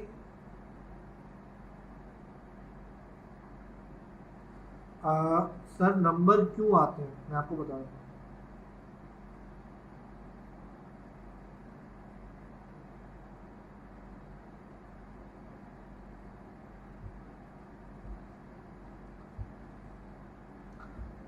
जिस तरीके से मैंने यहाँ पे एक बात कही आप लोगों से कि हमारे पास जो डेटाबेस होते हैं वो बहुत सारे टाइप्स के होते हैं। जेसन बेस होते हैं, माया एसक्यूएल होता है, नो एसक्यूएल होता है, और बहुत सारी चीज़ों के होते हैं। तो उसी तरीके से हर एक चीज़ का जो है डिफरेंट फॉर्मेट होता है। फॉर्मेट से क्या मतलब? अगर आप प्रोग्रामिंग करते हो तो आप उसको कहते हो सिंटैक्स, यानी कि मैं जावास्क्रिप्ट के अंदर कंसोल डॉट लॉग करता हूँ, उसी तरीके से मैं पाइथन में प्रिंट करता हूँ, उसी तरीके से मैं जो है अगर जावा या पता नहीं C++ की बात करते हैं तो हम सिस्टम डॉट प्रिंट आउट वगैरह जो भी करते हैं, तो ये अलग अलग सिंटैक्स होते हैं। उसी तरीके से हर एक चीज़ का अलग फॉर्मेट होता है, वो अलग चीज़ में आता है। तो जो एपीआई होती है उसका जो रिस्पॉन्स आता है वो एक कोड के थ्रू आता है, बट इसमें यहाँ पे आप लोगों को देखो चीज़ बताई गई कि उसका स्टेटस क्या है, उसकी डिस्क्रिप्शन क्या है। तो ये चीज़ आप लोगों को समझनी पड़ती है और देखनी पड़ती है। अगर प्रोग्रामिंग कोई भी चीज़ जो है वो ना आसान है ना मुश्किल है, बात सिर्फ इतनी होती है कि उस चीज़ को टाइम देना पड़ता है, समझना पड़ता है, प्रैक्टिस करनी पड़ती है। कोडिंग की बात करें, coding is just like a math. आप मैथ को समझते हो, पढ़ते हो, बट जब तक आप उसकी प्रैक्टिस नहीं करते हाथों से तब तक आप उसको समझ नहीं पाते, उसके आप कैलकुलेशंस को समझ नहीं पाते। इसी तरीके से जब आप कोडिंग को पढ़ते हो, समझते हो, तो आप जब तक उसकी प्रैक्टिस नहीं करते आपको समझ नहीं आता। और कोडिंग के पीछे भी कोई ना कोई कैलकुलेशंस, कुछ मल्टीपल ऑपरेशन साइकिल्स चल रही होती हैं, तो इन दोनों में कोई फ़र्क नहीं है मेरे हिसाब से। अच्छा, अब यहाँ पे आप लोगों को काफ़ी सारी चीज़ें दिख रही होंगी, मैं हर एक को गो थ्रू नहीं कर रहा, ये बहुत लंबा हो जाएगा। आप लोगों को यहाँ पे मैंने स्क्रीन ऑन की हुई है, इसको आप लोग एक बार रीड करो, समझो, पढ़ो और चेक करो कुछ। अच्छा, प्रोग्रामिंग के अंदर सेल्फ लर्निंग बहुत ज़रूरी है, उसकी आदत भी हम डालते हैं, इसीलिए 4 चीज़ें मैंने आपको समझाई हैं, बाकी की 4, 6, 8 चीज़ें आप उसको समझो, कोशिश करो। अच्छा, ये मैंने कोई लेक्चर नहीं बनाया है, मैंने कोई चीज़ मतलब किसी को दिखाने के लिए नहीं बनाया था, बट अभी आप लोगों के कहने पे मैं ये चीज़ दिखा रहा हूँ आप लोगों को, तो ये आप लोग ज़रा इसको देख लो। ये सिर्फ मैंने अपने समझने के लिए या आप लोग को समझाने के लिए मल्टीपल जगहों से चीज़ें सर्च करके एक जगह गैदर की थी, तो इसको समझ लो और नोट करने नोट कर लो, इसका स्क्रीनशॉट ले लो। तो मैं आगे मूव कर लेता हूँ। आप लोग अपने सिस्टम के ऊपर कोशिश करा करें कि ओपन करें क्लास को लें, ताकि पढ़ते भी रहें, प्रैक्टिस भी करते रहें या नोट बनाते रहें उसके खास तौर पे। मोबाइल के ऊपर तो नोट नहीं बनेंगे आप लोग के ऊपर। मैंने काफ़ी चीज़ें डीपली लिखी हैं, तो वो भी आप लोग देख लो उसको। मैंने कोई चीज़ ऐसी हाइड नहीं है। सिंगल थ्रेड या जो भी चीज़ें हैं ये मैंने बहुत अच्छे से डीपली समझा दी है। होपफुली आप लोग क्लास को दोबारा देखो और इसको समझो। मैं आगे मूव कर लेता हूँ। स्टेटस जो है वो मैंने यहाँ नहीं लिखा, वो मैं आप लोगों को गूगल पे जो दिखाया था वो सबसे अच्छा है, आप लोग वहाँ से उसको कॉपी कर लेना। PDF बना के मैं शेयर बिल्कुल कर देता, बट इतना टाइम तो नहीं है मेरे पास, ये काम आप लोगों का खुद का है। आप लोग इसको जो है अपने अल्फाजों में PDF बना लो, नोटपैड पे बना लो, वर्ड पे बना लो, जिससे बनाना आप लोग बना लो, ठीक है। अच्छा, अब हम लोग चलते हैं कुछ बेसिक सा प्रैक्टिकल की तरफ चलते हैं और कुछ प्रैक्टिकल वर्क कर लेते हैं और हम आते हैं अपने यहाँ पे। अच्छा, Node.js को अब यूज़ करना है हमने, उसके लिए सबसे पहले ज़रूरी है हमने Node.js को इंस्टॉल करना है, अपने पास डाउनलोड करना है। आप यहाँ लिखेंगे Node.js डाउनलोड। ये मेरे पास सबसे पहले जो लिंक आ रहा है डाउनलोड Node.js का, मैं इसको ओपन कर लेता हूँ और मैं यहाँ पर आता हूँ। अच्छा, अब इसमें मेरे पास दो वर्जन आ रहे हैं। एक आप यहाँ पे देख सकते हो कि मेरे पास आ रहा है LTS और एक आ रहा है करंट वर्जन। LTS क्या होता है? लेटेस्ट, ठीक है, और करंट जो होता है जो अभी बिल्कुल। अच्छा, अब यहाँ पे एक चीज़ गौर से देखो आप लोग कि LTS के ऊपर बिल्कुल लिखा है लेटेस्ट LTS वर्जन 14.7.4। अगर मैं करंट के ऊपर आता हूँ तो यहाँ पे लिखा है 16.6। इन दोनों में डिफरेंस क्या है? डिफरेंस मैं आपको बताता हूँ। दोनों चीज़ों को में से कोई एक भी आप डाउनलोड कर लोगे तो आपके पास सिस्टम में Node.js हो जाएगी। फ़र्क सिर्फ इतना है कि LTS जो है वो एक स्टेबल वर्जन है। स्टेबल से मतलब क्या होता है कि अभी जो करंट वर्जन चल रहा है वो 16 चल रहा है। स्टेबल का मतलब है जो कि 14 वर्जन है, यानी कि इसको बहुत से लोगों ने, इनके कम्युनिटी के लोगों ने भी इसको यूज़ करके चेक कर लिया है। अब जब भी कोई एप्लीकेशन हम लॉन्च करते हैं या हम उसको मार्केट में लॉन्च करते हैं या उसको डिफरेंट लोग यूज़ करते हैं या कम्युनिटी में बैठे उसको लोग यूज़ कर रहे होते हैं, तो यूज़ करने के दौरान उसके अंदर कुछ बग्स आते हैं, कुछ इश्यूज आते हैं, कुछ प्रॉब्लम्स आती हैं। उन बग्स को सॉल्व करने के बाद, उन इश्यूज को सॉल्व करने के बाद वो वर्जन चले जाता है आपका LTS वर्जन के अंदर। और करंट वर्जन वो होता है जो कि अभी बिल्कुल न्यूली अपडेटेड आया होता है। तो करंट वर्जन में वैसे तो ये बहुत बड़ी एक एप्लीकेशन है, बहुत बड़ी सी कम्युनिटी है, बग्स के चांसेस बहुत कम होते हैं, बट करंट वर्जन के अंदर जो है वो बग्स आ सकते हैं। यानी कि जब लोग इसको करंट वर्जन पे जाते हैं, यानी इसकी कम्युनिटी इसको यूज़ करती है, तो कम्युनिटी के अंदर बहुत सारे डेवलपर ऐसे होते हैं जो कि एप्लीकेशन के न्यू वर्जन्स को टेस्ट कर रहे होते हैं डिफरेंट तरीक़ों से, और वो उनके अंदर बग्स को ढूंढ रहे होते हैं। उन बग्स को ढूंढने के बाद बहुत दफ़ा ऐसा होता है कि वो एप्लीकेशन उनको रिवॉर्ड भी देती है, कोई इनाम भी देती है कि आपने हमारी एप्लीकेशन के अंदर बग ढूंढा, हमारे इश्यूज़ को सॉल्व किया, हमारे यूज़र एक्सपीरियंस को बेहतर किया। तो इन सब चीज़ों पर उनको रिवॉर्ड भी मिलता है या फिर कम्युनिटी के अंदर उनकी वाह भी होती है, यानी कि नोट शोड आ जाता है उनके पास, ठीक है, और काम भी आ जाता है।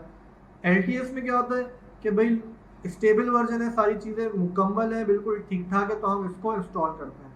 अब मेरे पास तो सिस्टम में ऑलरेडी इंस्टॉल हुआ है, मैं क्या करूँगा, लेटेस्ट पे आऊँगा और इस विंडो इंस्टॉलर पे क्लिक करूँगा। तो विंडो इंस्टॉलर पे क्लिक करने के बाद मेरे पास यहाँ पे देखो डाउनलोडिंग स्टार्ट हो गई है और यहाँ पे डाउनलोड हो चुका है। अब मैं इसको डाउनलोड होने के बाद आप लोग को ओपन करके दिखाता हूँ। कोई सवाल है तो वो पूछ लें। अच्छा भाई, कुछ लोग कह रहे हैं कि भाई LTS का मतलब है लॉन्ग टर्म सपोर्ट, ठीक है, फुल फॉर्म है इसकी। इनकी इंग्लिश अच्छी है, हमें फुल फॉर्म बता रहा है। अच्छा, यहाँ पे हमारे पास ये डाउनलोड हो चुका है।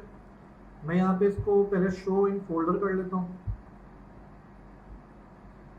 और ये देखें यहाँ पे मेरे पास जो है, मेरे पास इंस्टॉलर पैकेज आ चुका है। मैं इस पर डबल क्लिक करूँगा। अच्छा, ये डबल क्लिक कर लिया मैंने यहाँ पे और इसके बाद मेरे पास ये प्रिपेयरिंग इंस्टॉल आ गया। अब इसी तरीके से आपके पास भी एक जो है एक एप्लीकेशन ओपन हो जाएगी, यानी कि एक प्रोग्राम ओपन हो जाएगा आपके पास।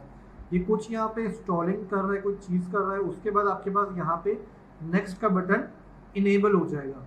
ठीक है, आप लोगों ने क्या करना है, इसको नेक्स्ट नेक्स्ट नेक्स्ट नेक्स्ट करना है और नेक्स्ट नेक्स्ट करने के बाद इसको फिनिश कर देना है। मेरे पास क्योंकि ऑलरेडी हुआ हुआ है, मैं चेक कर लेता हूँ उसको।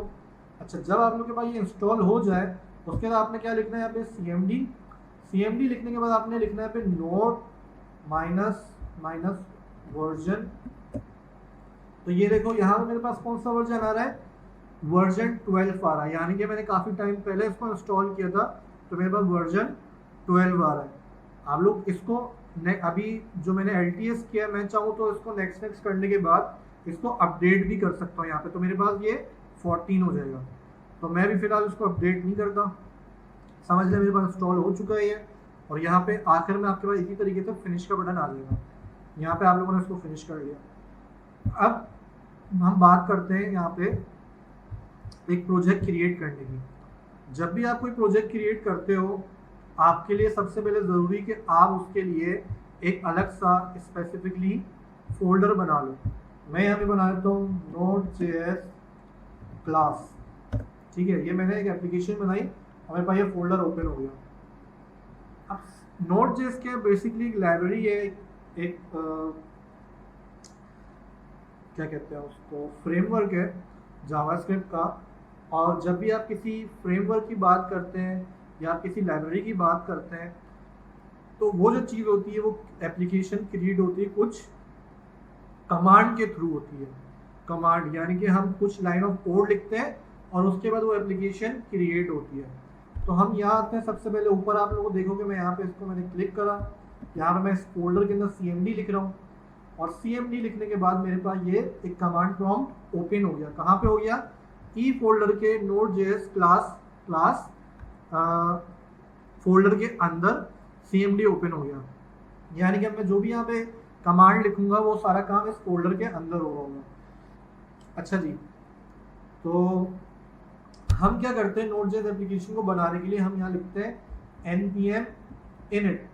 npm init क्या होता है, npm जो है हमारे पास मतलब है नोड पैकेज मैनेजर।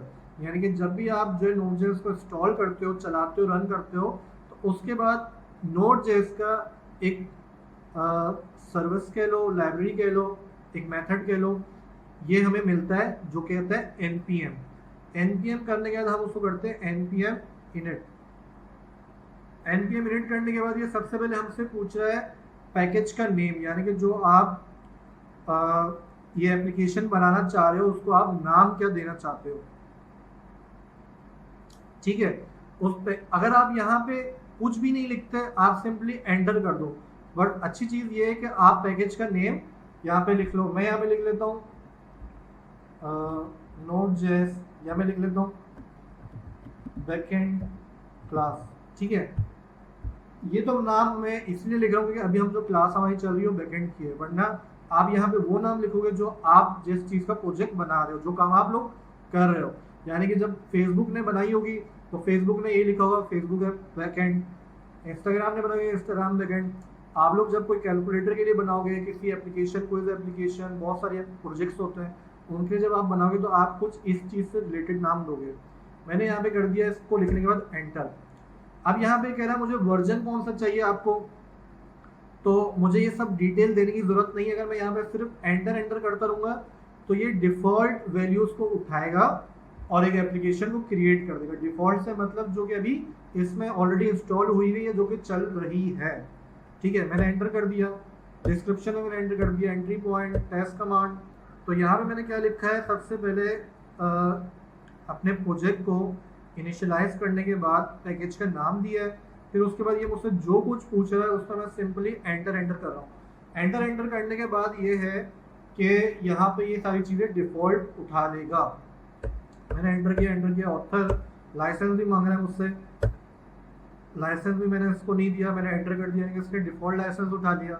जिस तरीके से आजकल कराची में, पाकिस्तान में बहुत से लोग गाड़ी बाइक चला रहे हैं तो भी बगैर लाइसेंस के चला रहे हैं, यानी कि डिफ़ॉल्ट लाइसेंस है। तो उसी तरीके से हम अपने Node.js के एप्लीकेशन को भी डिफ़ॉल्ट लाइसेंस पर चलाएंगे। ठीक है, अच्छा ये एप्लीकेशन हमारे में बन गई है। हम फोल्डर पे आते हैं। फोल्डर पे हम जब आते हैं तो यहाँ पे आप देख सकते हो कि मेरे पास एक पैकेज की फाइल क्रिएट हो गई है।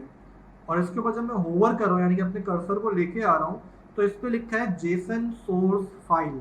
अच्छा, इसके होवर करने पे ना एक चीज़ और आ रही है, जैसे मैंने आपको बताया जेसन सोर्स फाइल।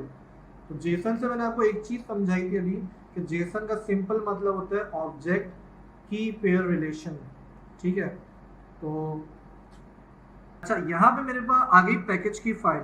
जब भी आप किसी लाइब्रेरी या आप फ्रेमवर्क की बात करते हैं और उसको कमांड के थ्रू उस एप्लीकेशन को क्रिएट करते हैं, तो उसके अंदर हमेशा एक होती है पैकेज की फाइल। उस पैकेज की फाइल के अंदर क्या होता है वो हम देख लेते हैं। हम यहाँ पे इसको मैंने कर दिया कोड डॉट, और इस फोल्डर के अंदर जो भी फाइल्स हैं वो मेरे पास VS कोड के अंदर ओपन हो जाएंगी यहाँ पे। तो ये देखो मेरे पास प्रोजेक्ट आ रहा है Node.js, क्या नाम लिखा है Node.js क्लास के फोल्डर के अंदर एक मेरे पास फाइल आ रही है पैकेज डॉट जेसन। पैकेज इस फाइल का नाम है, डॉट जेसन इस फाइल की एक्सटेंशन है। यानी कि इस फाइल के अंदर मैं जो चीज़ लिख रहा हूँ उसका सिंटेक्स क्या है। आप लिखते हो डॉट HTML तो आप उसके अंदर एलिमेंट्स क्रिएट करते हो। आप लिखते हो डॉट CSS तो आप उसके अंदर सेलेक्टर्स और डिक्लेरेशंस को यूज करते हुए CSS को डिफाइन करते हो। डॉट जेसन मैंने यहाँ लिखा है, तो डॉट जेसन का मतलब है कि इसके अंदर जो कुछ भी लिखा होगा वो ऑब्जेक्ट के अंदर लिखा होगा और की पेयर के रिलेशन में लिखा होगा। अब सबसे पहले यहाँ पे देखो आप लोग का कर्ली ब्रैकेट के अंदर कुछ कोड लिखा हुआ है, यानी कि जेसन बेस्ड ऑब्जेक्ट के अंदर लिखा हुआ है। सबसे पहले मेरे पास चीज लिखी नेम, यानी कि जो मैंने प्रोजेक्ट में जब बना रहा था या जो मैंने एप्लीकेशन अभी बनाई है उसका नाम क्या है। फिर मेरे पास वर्जन आ गया, डिस्क्रिप्शन क्योंकि मैंने दी थी खाली थी, मेन ये हम इस पे बाद में आएंगे, और इसके बाद है हमारे पास स्क्रिप्ट। ठीक है, स्क्रिप्ट के अंदर लिखा है टेस्ट। अब स्क्रिप्ट क्या होता है इसके ऊपर भी मैं बाद में आऊँगा, आपको आगे समझाऊंगा। और फिर उसके बाद हमारे पास ऑथर है और लाइसेंस जो हमारे पास डिफॉल्ट है, जैसे हम सारे शहर वाले चला रहे हैं उसी तरीके से। ठीक है, तो ये बेसिक सी एक चीज़ हो गई। अब इस एप्लीकेशन के अंदर यहाँ पे मैंने जो भी फाइल्स क्रिएट करनी है, जो भी चीज़ बनानी है वो मुझे खुद करना पड़ेगा।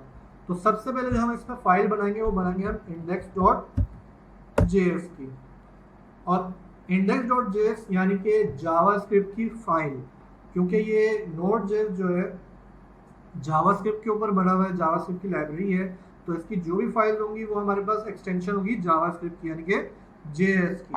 ठीक है, और जब भी हम कोई प्रोग्रामिंग लैंग्वेज पढ़ते हैं तो उसमें हम सबसे पहले एक चीज़ सीखते हैं, सबसे ज़रूरी होती है हमारे तक कंसोल के अंदर, यानी कि index.js यानी कि जो हमारी जावास्क्रिप्ट की फाइल है उसमें हम सबसे पहले चीज़ कर लेते हैं console.log और हेलो वर्ल्ड आ गया। ये मैंने यहाँ पे क्रिएट कर दिया। अच्छा, ये ज़रा मुझे ना ये चीज़ मैंने क्रिएट कर दी। अब उसके बाद मैं इस एप्लीकेशन को यानी कि Node.js की एप्लीकेशन को रन कैसे करूँगा। आप लोगों ने HTML CSS शायद पढ़ ली हो तो आप लोग उसको क्रोम में देखते थे। अभी हमारे पास इसका कोई इंटरफेस नहीं, यानी कोई यूज़र इंटरफेस नहीं, कोई फ्रंट एंड एप्लीकेशन के साथ इसको हमने कनेक्ट नहीं किया, यानी किसी HTML के साथ कनेक्ट नहीं किया, किसी React.js की एप्लीकेशन के साथ कनेक्ट नहीं किया, फ्लटर के साथ कनेक्ट नहीं करा, किसी भी चीज़ के साथ इसको अभी हमने कनेक्ट नहीं करा। तो हम इसका इंटरफेस देखेंगे अभी फिलहाल कमांड प्रॉम्प्ट के अंदर, और इस एप्लीकेशन को हम रन किस तरीके से करेंगे, हम करेंगे नोड स्पेस index.js, यानी कि नोड इसकी कमांड का कीवर्ड आ गया, और फिर index.js यानी कि इसकी फाइल का नाम जो कि हमारी पहली एप्लीकेशन होती है। तो ये देखिए मैंने रन किया और मुबारक आप लोग बन गए Node.js डेवलपर हेलो वर्ल्ड। अच्छा, मैं ये कहना चाह रहा था कि हेलो वर्ल्ड ऐसी चीज़ है कि जैसे आप लोगों के पास अभी ईद गुजरी है, ईद के अंदर आप लोगों के पास अक्सर लोगों को बहुत सारे मौसमी कसाई भी मिल जाते हैं, यानी कि जो पहले कसाई होते नहीं है बट वो ईद पे कुछ पैसे वैसे कमाने के चक्कर में कसाई बन जाते हैं, और यानी कि उनको छुरी चलाना आती घर में, घर वाले उनसे सब्जी वब्जी कटवाते हैं तो वो कहते हैं हम कसाई हैं। तो क्या होता है कि वो आ जाता है आपका और आपकी जो कुर्बानी होती है उसको ख़राब कर देते हैं। इसी तरीके से कुछ लोगों को ऐसे डेवलपर भी मिल जाते हैं जो सिर्फ हेलो वर्ल्ड सीख लेते हैं और कहते हैं हम प्रोग्रामर हैं, और आपकी एप्लीकेशन को समझ गए आप लोग। तो यहाँ पे आप लोग बन गए प्रोग्रामर, वो वाले, ठीक है। उसके बाद एक चीज़ मैं और बता दूं कि बाज़ औक़ात ऐसा भी होता है कि इंसान को सिंटेक्स याद नहीं रहता, यानी कि कोड हम क्या लिख रहे हैं, किस तरीके से लिख रहे हैं, वो बाज़ औक़ात याद नहीं होते, वो आपकी प्रैक्टिस से बेस करते हैं। बट कॉन्सेप्ट अगर क्लियर हो जाए ना तो आप लोग बहुत कुछ कर सकते हैं, यानी कि आप लोग मोटिवेशनल स्पीकर भी बन सकते हैं अगर आप लोग कॉन्सेप्ट समझ लें और बोलना आ जाए आप लोग को।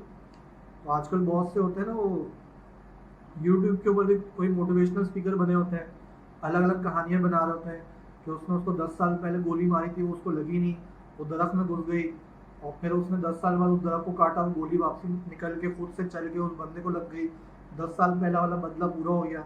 तो कुछ इस तरह की मोटिवेशनल चीज़ें होती हैं, तो समझ रहे होंगे आप लोग। अच्छा, अब हम इसमें क्या करते हैं, इसमें एक चीज़ मैं और ऐड करता चलूँ, जो package.json की जो फाइल है, ठीक है, इसमें और क्या क्या मज़ीद चीज़ें हमारे पास आती हैं। यानी कि जब भी हम इसके अंदर एप्लीकेशन के अंदर कुछ थर्ड पार्टी लाइब्रेरीज को यूज़ करते हैं, थर्ड पार्टी से क्या मतलब कि इस एप्लीकेशन जो मैंने नोड.जेएस बनाई है ना, ये भी मुझे बहुत सी चीज़ें देती है, यानी कि मैं इसको यूज़ करते हुए सर्वर बना सकता हूँ। बट कुछ थर्ड पार्टी लाइब्रेरीज होती हैं जो कि मेरे काम, जिसको मैं इंस्टॉल करता हूँ और मेरे काम को और आसान बना रही होती हैं और मुझे काम करने में कुछ आसानी पैदा कर रही होती हैं, और उसको क्या करना पड़ता है, उसको पहले मुझे इंस्टॉल करना पड़ता है। तो हम क्या करते हैं, जैसे कि अभी हम करने जा रहे हैं npm install एक्सप्रेस, ठीक है। एक्सप्रेस क्या है, एक्सप्रेस भी एक थर्ड पार्टी लाइब्रेरी है जो कि हमें सर्वर क्रिएट करने में सबसे ज़्यादा हेल्पफुल है।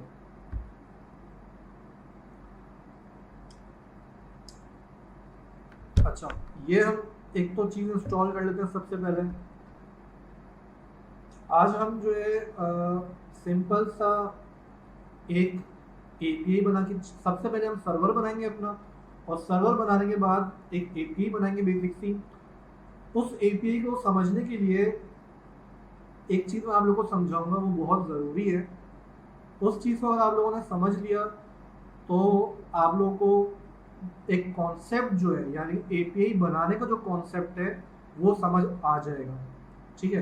तो यहाँ पे हमारे पास जो है ये जो एक्सप्रेस है ये इंस्टॉल हो चुकी है। अब मैं आता हूँ अपने कोड के अंदर और यहाँ पे आप लोगों को दिखाता हूँ कि देखें, इस लाइसेंस के बाद, ये जो मेरा जाली लाइसेंस था, इसके बाद मेरे पास एक डिपेंडेंसी का ऑब्जेक्ट आ गया जिसके अंदर मेरे पास एक्सप्रेस आ गई और उसका वर्जन आ गया, यानी कि 4.17.1, ठीक है।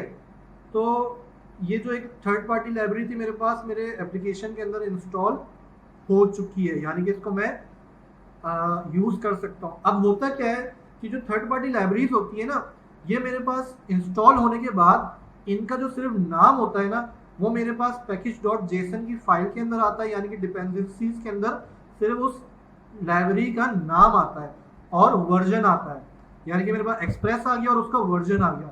बट जो कि मैंने इसको इंस्टॉल करा है, तो इसकी जो फाइल्स हैं जो मेरे पास डाउनलोड हुई हैं, जो मेरे पास इंस्टॉल हुई हैं, वो मेरे पास आती है मेरे नोड मॉड्यूल्स के फोल्डर के अंदर। अभी आप लोग ये देखो कि मैंने ना पैकेज log.json का फाइल बनाई थी, ना मैंने नोड मॉड्यूल बनाया था सिवाय index.js के। तो जैसे ही मैंने एक्सप्रेस को इंस्टॉल करा तो एक्सप्रेस का जो नाम है, यानी कि जो लाइब्रेरी है, यानी कि जो डिपेंडेंसी है, वो मेरे पास आ गई यहाँ पे, उसका नाम और उसका वर्जन, क्लियर है क्लास। और उसके बाद जो उसका जो फाइल्स थी जिसके अंदर ये पैकेज मेरे पास आया है, वो मेरे पास इंस्टॉल हो जाता है नोड मॉड्यूल्स के फोल्डर के अंदर, ठीक है। नोड मॉड के ऊपर भी हम बिल्कुल आएंगे, नोड मॉड को भी मैं आपको समझाऊंगा। अब मैं आता हूँ अपने इंडेक्स के अंदर और मैं इस कोड को फिलहाल हटा देता हूँ। अब यहाँ पे एक चीज़ समझ लें कि हमने कोई भी लाइब्रेरी को यूज़ करते हैं, यानी कि इंपोर्ट करते हैं, यानी कि अब मुझे इस लाइब्रेरी को अपने प्रोजेक्ट के अंदर यूज़ करना है, तो मैं क्या करता हूँ, मैं उसको इंपोर्ट करता हूँ कुछ इस तरीके से। कांस्टेंट, यानी कि कांस्टेंट एक वेरिएबल है, जैसे आप लोगों ने जावा से पढ़ ली है, आप लोगों को समझ आ गया होगा कि concept is a kind of variable, ठीक है। मैंने लिखा कॉन्स्ट एक्सप्रेस। अब ये जो मेरे पास आ रहा है कहाँ से आएगा, इसको रिक्वायर करो यानी कि इसको मंगवाओ कहाँ से, एक्सप्रेस के अंदर से, ठीक है। और उस एक्सप्रेस के बाद मेरे पास यहाँ पे इस एक्सप्रेस मैंने मंगवा लिया। अब इस एक्सप्रेस को मैंने क्यों मंगवाया, इस एक्सप्रेस को मैंने सिर्फ इसलिए मंगवाया ताकि मैं इससे एक सर्वर क्रिएट कर सकूं और उसको रन कर सकूं। तो इस सर्वर को मैं इंस्टॉल सेव कर रहा हूँ यानी कि एक वेरिएबल के अंदर, जिसको मैं नाम दे रहा हूँ ऐप, और ऐप के अंदर मैं मंगवा रहा हूँ एक्सप्रेस को यहाँ पे। अच्छा, अब ये आप लोग क्या देख रहे हो, ये एक्सप्रेस को जो मैंने मंगवाया है और स्टोर कर दिया है कौन वेरिएबल ऐप के अंदर, यानी कि जो एक्सप्रेस है इज अ फंक्शन। जब भी आप कोई एक ऐसी चीज देखो कि जो किसी नाम के साथ सर्कल ब्रैकेट लगे हो, तो उस चीज को हम कहते हैं फंक्शन। फंक्शन जो हमारे पास बहुत सारी तरह के कहते हैं, कुछ फंक्शन हम कुछ खुद से बनाते हैं और कुछ फंक्शन होते हैं बिल्ट इन होते हैं। तो ये बिल्ट इन फंक्शन है जो कि हमने एक्सप्रेस से यहाँ पे मंगवाया है और इसको हमने कहाँ पे सेव कर दिया, एक्सप्रेस के अंदर, ठीक है क्लास। अब इसके अंदर क्या होता है कि आप जब भी अपनी कोई एप्लीकेशन को रन करते हो तो आप एक किसी उसको होस्टेड यूआरएल पे या फिर आप उसको किसी पोर्ट के ऊपर रन करते हो। अभी जो है मैं अपनी एप्लीकेशन को लोकली चला रहा हूँ, तो लोकली चलाने के लिए मैं क्या करता हूँ, इसको एक लोकल पोर्ट डिफाइन कर देता हूँ, ठीक है। वो मैं किस तरीके से करता हूँ, मैंने यहाँ पे लिखा कांस्टेंट पोर्ट इक्वल टू, मैंने लिख दिया 5000, ठीक है। हर जगह हम हेलो वर्ल्ड को लिखेंगे नहीं, तो मैंने लिख दिया 5000। उसके बाद मैं बनाऊंगा सबसे पहले एक बेसिक सी एपीआई इस ऐप के वेरिएबल को यूज करते हुए। मैंने लिखा ऐप, और अब मैं यहाँ पे डिफाइन कर रहा हूँ मेथड। क्या डिफाइन कर रहा हूँ, मेथड विच इज गेट, जो कि हम समझे थे एपीआई के लिए। तो ये जो मैं चीज क्रिएट कर रहा हूँ, मैं कर रहा हूँ एपीआई को क्रिएट कर रहा हूँ। यहाँ पे मैं एपीआई में आया। अब एपीआई जो है वो क्या है, वो एक मेथड है। मेथड का क्या मतलब होता है, यानी कि just like a function, but method में सिर्फ एक फर्क होता है। वो फर्क ये होता है कि वो किसी ना किसी कीवर्ड के साथ डॉट के साथ यूज हो रहा होता है। यानी कि मैंने अब ऐप के अंदर एक फंक्शन है जो कि मैं यूज करूंगा डॉट के साथ, तो उसको मैं कहूंगा मेथड, यानी कि ये डॉट के साथ आ रहा है। अब फंक्शन और मेथड दोनों एक ही चीज है, बस इसको फर्क है कि ये मुझे डॉट के साथ मिल रहा है। तो फंक्शन के अंदर आप लोग को एक चीज तो मालूम होगी कि फंक्शन जो होता है वो हमसे लेता है कुछ आर्ग्यूमेंट। तो इसके सबसे पहले आर्ग्यूमेंट के अंदर जो है वो आता है आपके पास पाथ, यानी कि एक रास्ता, ठीक है। रास्ते से मतलब अगर आपने, अच्छा मैं अपने कोड को जूम कर लेता हूँ, ठीक है, नजर आ रहा है सबको, और सही है, ठीक है। अच्छा, अब रास्ते से क्या मतलब, अगर आप लोगों ने किसी ने HTML CSS पढ़ी है तो मैं उनको एक चीज़ और बता दूं, HTML CSS जो प्रोग्रामिंग लैंग्वेज नहीं है। तो जो अपने आपको HTML CSS पढ़ने का कहते हैं हम प्रोग्रामर है, वो ये बात भूल जाए। अच्छा, HTML CSS के अंदर हम पार्ट डिफाइन करते हैं, यानी कि सबसे पहले हमारी एक होती है होम फाइल, ठीक है। उसके बाद होती है अबाउट की, जैसे आपने बना ली, सेटिंग की बना ली, और इस तरह की आपने डिफरेंट एप्लीकेशन बना ली है, डिफरेंट फाइल्स बना ली। अब आपको उसको दिखाना है, यानी कि मैं आपको एग्जांपल देता हूँ यहाँ पे। तो पाथ से क्या मतलब है, पाथ से मतलब ये होता है कि या तो आप होस्टेड डोमेन को यूज करो या फिर आप लोकली डोमेन को यूज करो। अब उसमें होता है कि अगर हम फेसबुक की बात करें तो फेसबुक जो है facebook.com डोमेन पे चल रहा है, तो ये जो है इसका सबसे पहला पाथ है। बट अभी आपको यहाँ पे कुछ नजर नहीं आ रहा facebook.com पर, इसको मैं कॉपी करके यहाँ पे पेस्ट करता हूँ, तो ये देखो आपके पास सबसे पहले क्या आ रहा है, facebook.com/, यानी कि ये सबसे पहला इसका पाथ है स्लैश, ठीक है। अगर आप फाइल्स की बात करते हो, फाइल्स में आपकी जो सबसे पहली फाइल होती है वो आप करते हो इंडेक्स डॉट या HTML या JS, ठीक है। तो ये कुछ कहलाती है स्टैंडर्ड तरीके। अब इसी के बाद फेसबुक का जो सबसे पहला पेज होता है वो डिफाइन हुआ है, या किसी भी एप्लीकेशन का जो सबसे पहला पेज होता है वो डिफाइन होता है स्लैश के ऊपर। उसके बाद मैं किसी भी चीज़ पे जाऊंगा, क्रिएट अकाउंट पे आ गया, या देखो ये तो मैंने उसके पॉपअप खोल लिया, बट अगर मैं यहाँ पर आता हूँ उसके बाद किसी क्लिक पे क्लिक करता हूँ किसी लिंक के ऊपर, तो देखो स्लैश के बाद मेरे पास कुछ डिफरेंट पाथ आ रहा है, बट कहाँ पे आ रहा है, facebook.com/ के बाद ही आ रहा है। ठीक है, यानी कि आप एक घर के अंदर आए, घर के अंदर आप आओगे तो मेन गेट से ही आओगे, उसके बाद आपको डिफरेंट डिफरेंट रूम्स आपके बने हुए, आप उस डिफरेंट रूम पे जाओगे तो ये अलग ड्राइंग रूम है, या आपका बेडरूम है, या आपका बाथरूम है, या आपका किचन है, वो सब एक अलग अलग पाथ है। उसी तरीके से जब मैं सबसे पहले एपीआई बनाऊंगा तो मैं स्लैश की बनाऊंगा, यानी कि मेरे पास एक डोमेन होगा या मेरी लोकली पोर्ट होगी, तो वो मैं स्लैश पे डिफाइन करूंगा। तो डॉट गेट के मेथड के अंदर सबसे पहले जो चीज़ आती है वो मैं बताता हूँ पाथ। ठीक है, यानी कि अभी मैं सबसे पहली एपीआई बना रहा हूँ तो मैं स्लैश की बनाऊंगा, उसके बाद मैं लगाऊंगा कॉमा, यानी कि मेरा दूसरा आर्ग्यूमेंट के अंदर आता है आपके पास फंक्शन। क्या आता है क्लास, फंक्शन आता है। फंक्शन में किस तरह बना रहा हूँ, मैं एक एनोनिमस फंक्शन बना रहा हूँ और उसके अंदर डिफाइन कर रहा हूँ रिक्वेस्ट और रिस्पॉन्स, और यहाँ पे मैं बना रहा हूँ एरो फंक्शन। ठीक है, और इस एपीआई को जब मैं सबसे पहले चलाऊंगा तो मैं इस एपीआई में सबसे पहले लिख देता हूँ console.log और hello world to first.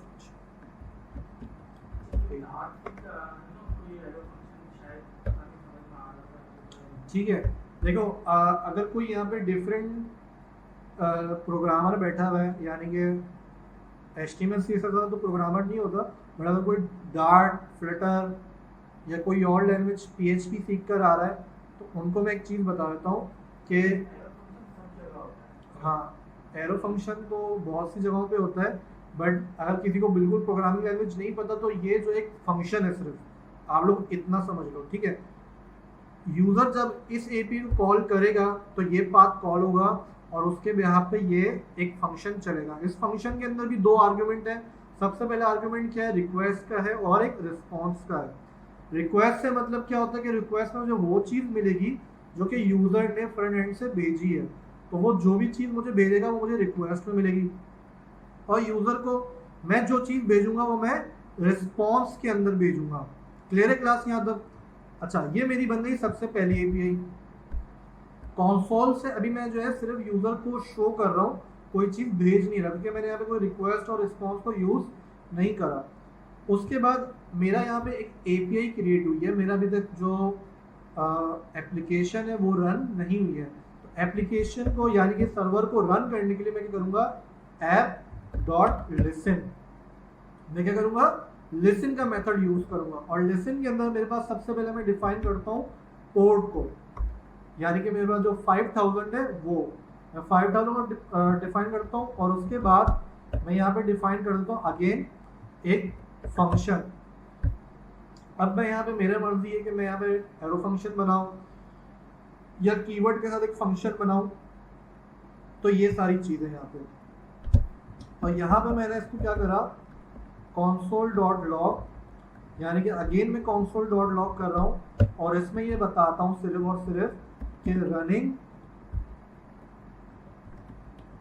Server is running, यानी कि आपने जो भी अभी तक बनाया है, जो भी आपने सर्वर बनाया है वो चल रहा है, बिल्कुल सही चल रहा है। ठीक है, अब मैं यहाँ पर आता हूँ, मैं यहाँ पे सर्वर पे आता हूँ और अब इस फाइल को मैं रन करता हूँ, तो होपफुली ये चल जाए। मैंने यहाँ पे अगेन लिखा नोड स्पेस index.js। तो यहाँ पे देखो कि जब मेरी एप्लीकेशन रन हो गई है तो मुझे, जब मेरी एप्लीकेशन रन होगी ना तो मेरे पास क्या मेथड चलेगा, मेरे पास लिसन का मेथड चलेगा, और लिसन के अंदर मैंने क्या रिस्पॉन्स लिखा हुआ है, मैंने रिस्पॉन्स लिखा है console.log सर्वर इज रनिंग। ठीक है, सर्वर इज रनिंग।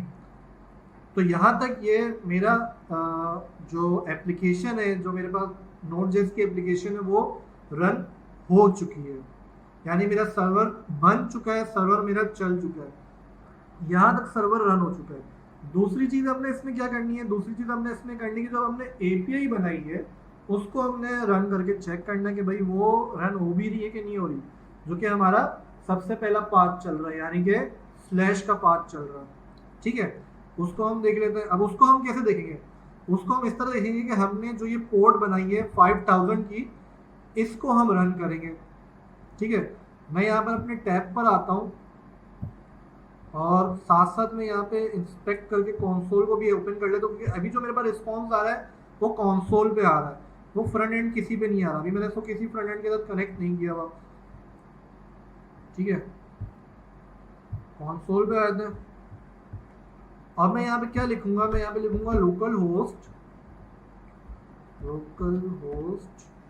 कॉलन 5000, ठीक है। और मैं इसको रन करता हूँ, यहाँ पे अपनी सबसे पहले एपीआई कॉल करता हूँ, तो होपफुली ये चल रहा है, यही है, ऐसे ही लिखता है। यहाँ पे मैंने क्या करा, मैंने एक चीज़ करी थी आप लोग के पास कि मैंने यहाँ पे इस एपीआई को कॉल करा है। अब होता क्या है कि आपने जब एपीआई को कॉल करते हो ना, तो उसको किसी ना किसी फ्रंट एंड पे कॉल करते हो, या उसको कॉल करने के लिए आपके पास और एप्लीकेशंस होती हैं, जैसे कि पोस्टमैन होता है। तो पोस्टमैन क्या काम करता है, हमें अपनी एपीआई को टेस्टिंग में काम आता है। अभी मैंने क्या करा, मैंने इस एप्लीकेशन को चलाने के लिए, यानी कि इस एपीआई को जो मैंने बनाया है, तो इस एपीआई का रिस्पॉन्स जो मैंने कंसोल में दिया है, तो देखो इस एपीआई का रिस्पॉन्स कहाँ पर आया कि मैंने इस एपीआई को मैंने कॉल यहाँ पे करा है, ठीक है। कॉल मैंने यहाँ पे करा, बट मुझे रिप्लाई जो आया, उसका जो रिस्पॉन्स आया, मुझे कहाँ पर आया, इस सीएमडी के अंदर आया, जहाँ पे ये एप्लीकेशन रन हो रही है, यानी कि कंसोल में आया। अब इस रिस्पॉन्स को मुझे भेजना है यूजर के पास।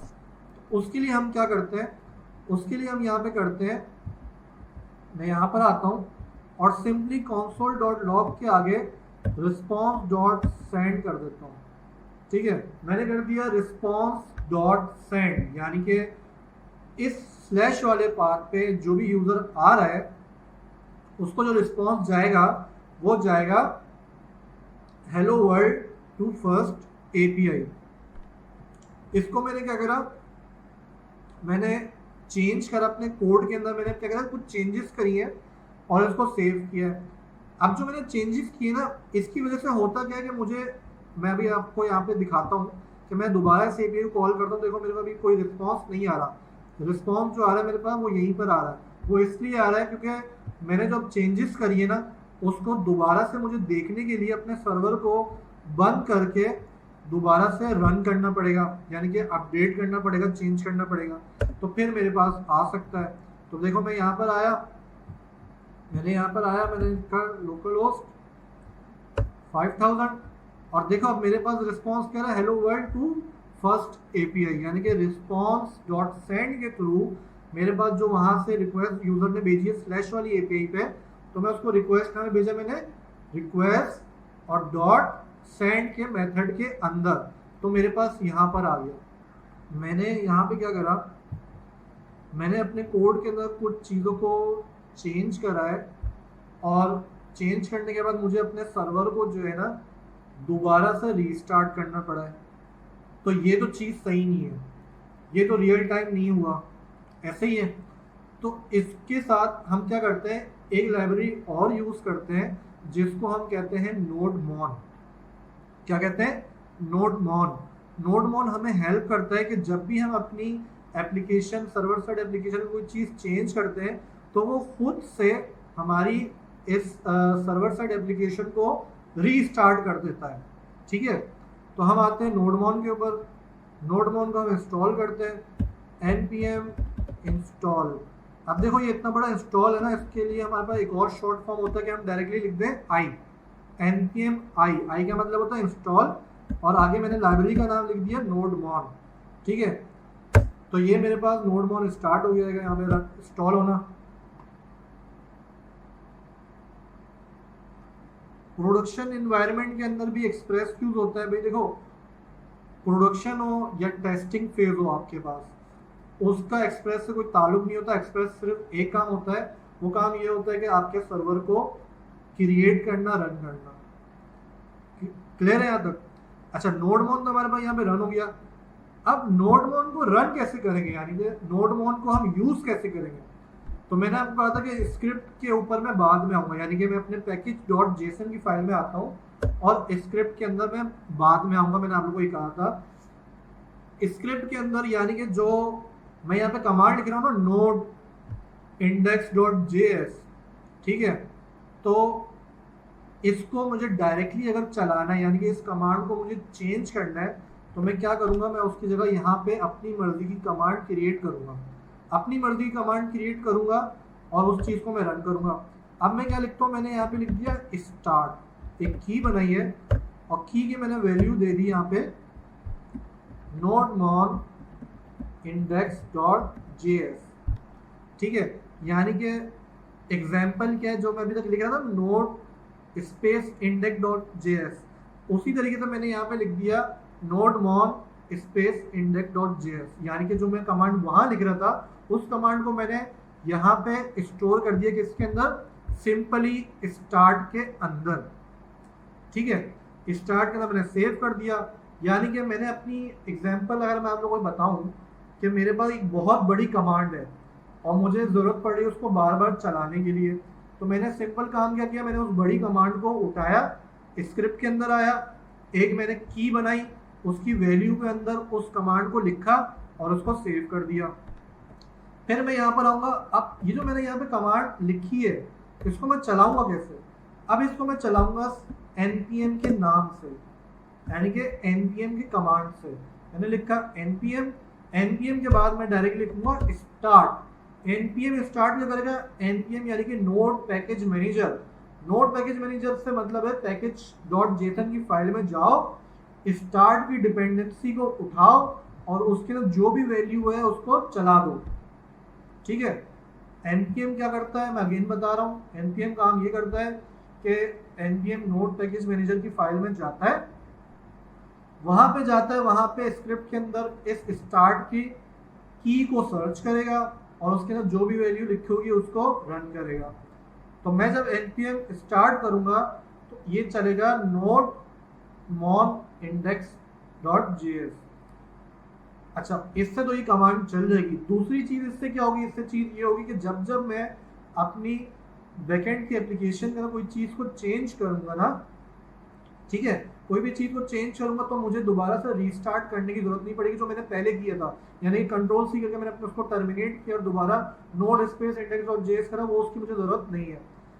अगेन मैं क्या होगा इससे कि मैं जब भी कोई चीज़ चेंज करूंगा तो मेरी एप्लीकेशन खुद ही रीस्टार्ट हो जाएगी, ठीक है, ऑटोमेटिक रन हो जाएगी। बिल्कुल मुजफ्फर हुसैन भाई आप सही कह रहे हैं, ऑटोमेटिक रन हो जाएगी। अब मैं यहाँ पर आया, मैंने npm स्टार्ट किया तो ये देखो मेरे पास क्या हुआ, इसने क्या बोला, node-mon index.js आपके पास चला और मेरे पास देखो node-mon की कुछ चीज़ें यहाँ पे रन हुई हैं और उसके बाद मेरे पास आ गया सर्वर इज रनिंग, यानी कि मेरे पास सर्वर जो है वो रन हो चुका है। अब मैं यहाँ पे आप लोग को एक चीज़ दिखाता हूँ कि मेरे पास सर्वर रन हो चुका है। मैं दोबारा आता हूँ, एपीआई को कॉल करता हूँ, मैंने एंटर करा, देखो मेरे पास रिस्पॉन्स आ गया। अब मैं आप लोग को एक ज़रूरी चीज़ दिखा रहा हूँ, उसको ज़रा गौर से देखना कि मैं एक तरफ इस सर्वर को मैंने खोला हुआ है और दूसरी तरफ मैंने इस कोड को खोला हुआ है, ठीक है। कोड को मैं यहाँ पे शॉर्ट करके दिखा रहा हूँ कि जो चीज़ अभी हमने ऑटो रन करना है किस तरह होता है, ऑटो रन किस तरीके से होता है, ठीक है क्लास। तो देखो मेरे पास यहाँ पे लिखा था इस फाइल के अंदर hello world to first API, मैंने इसको मिटाया और मैंने सेव कर दिया।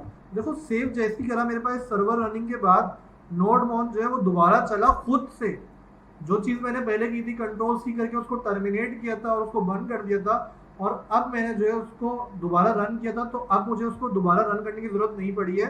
node-mon ने पहचान लिया कि भाई मैंने कोड के अंदर कोई चीज़ को चेंज किया और मुझे उस चेंजेस को दोबारा से सेव करके यूज़र को सर्वर रन करके दिखाना है। तो देखो मेरे पास दोबारा से रीस्टार्टिंग हुआ, क्या कह रहा है ये, restarting due to changes, restarting due to changes, यानी कि इसने एक रट्टा चलाया और Node.js की फाइल को दोबारा से यहाँ पे रन कर दिया।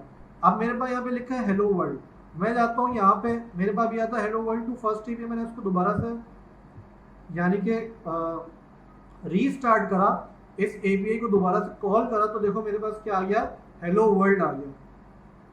तो होपफुली यहाँ तक आप लोगों को चीज़ें क्लियर हो गई हैं, समझ आ गई हैं, कोई चीज़ क्लियर नहीं हुई वो पूछ लो। अब मैं आप लोगों को एक चीज़ सिंपल सी बताता हूँ कि अभी तक हमने जो चीज़ पढ़ी है ना, वो हमने सिर्फ ये पढ़ी कि हम किस तरीके से अपनी एक लोकल पोर्ट के ऊपर अपनी सर्वर को रन करते हैं। एक हमने स्लैश की यानी कि सबसे पहली फाइल एपीआई को हमने बनाना सीखा है, हमने और इसके अलावा कोई चीज़ नहीं सीखी। अभी तक हमने डेटाबेस के साथ इसको कनेक्ट नहीं करा, अभी तक हमने इसको फ्रंट एंड के साथ कनेक्ट नहीं करा, अभी तक हमने फ्रंट एंड से कोई रिक्वेस्ट नहीं भेजी, फ्रंट एंड को हमने कोई रिस्पॉन्स नहीं भेजा, कोई डेटा हमने स्टोर नहीं करा, कोई डेटा हमने गेट नहीं करा, अभी तक हमने कोई भी काम हम लोग किए ही नहीं है।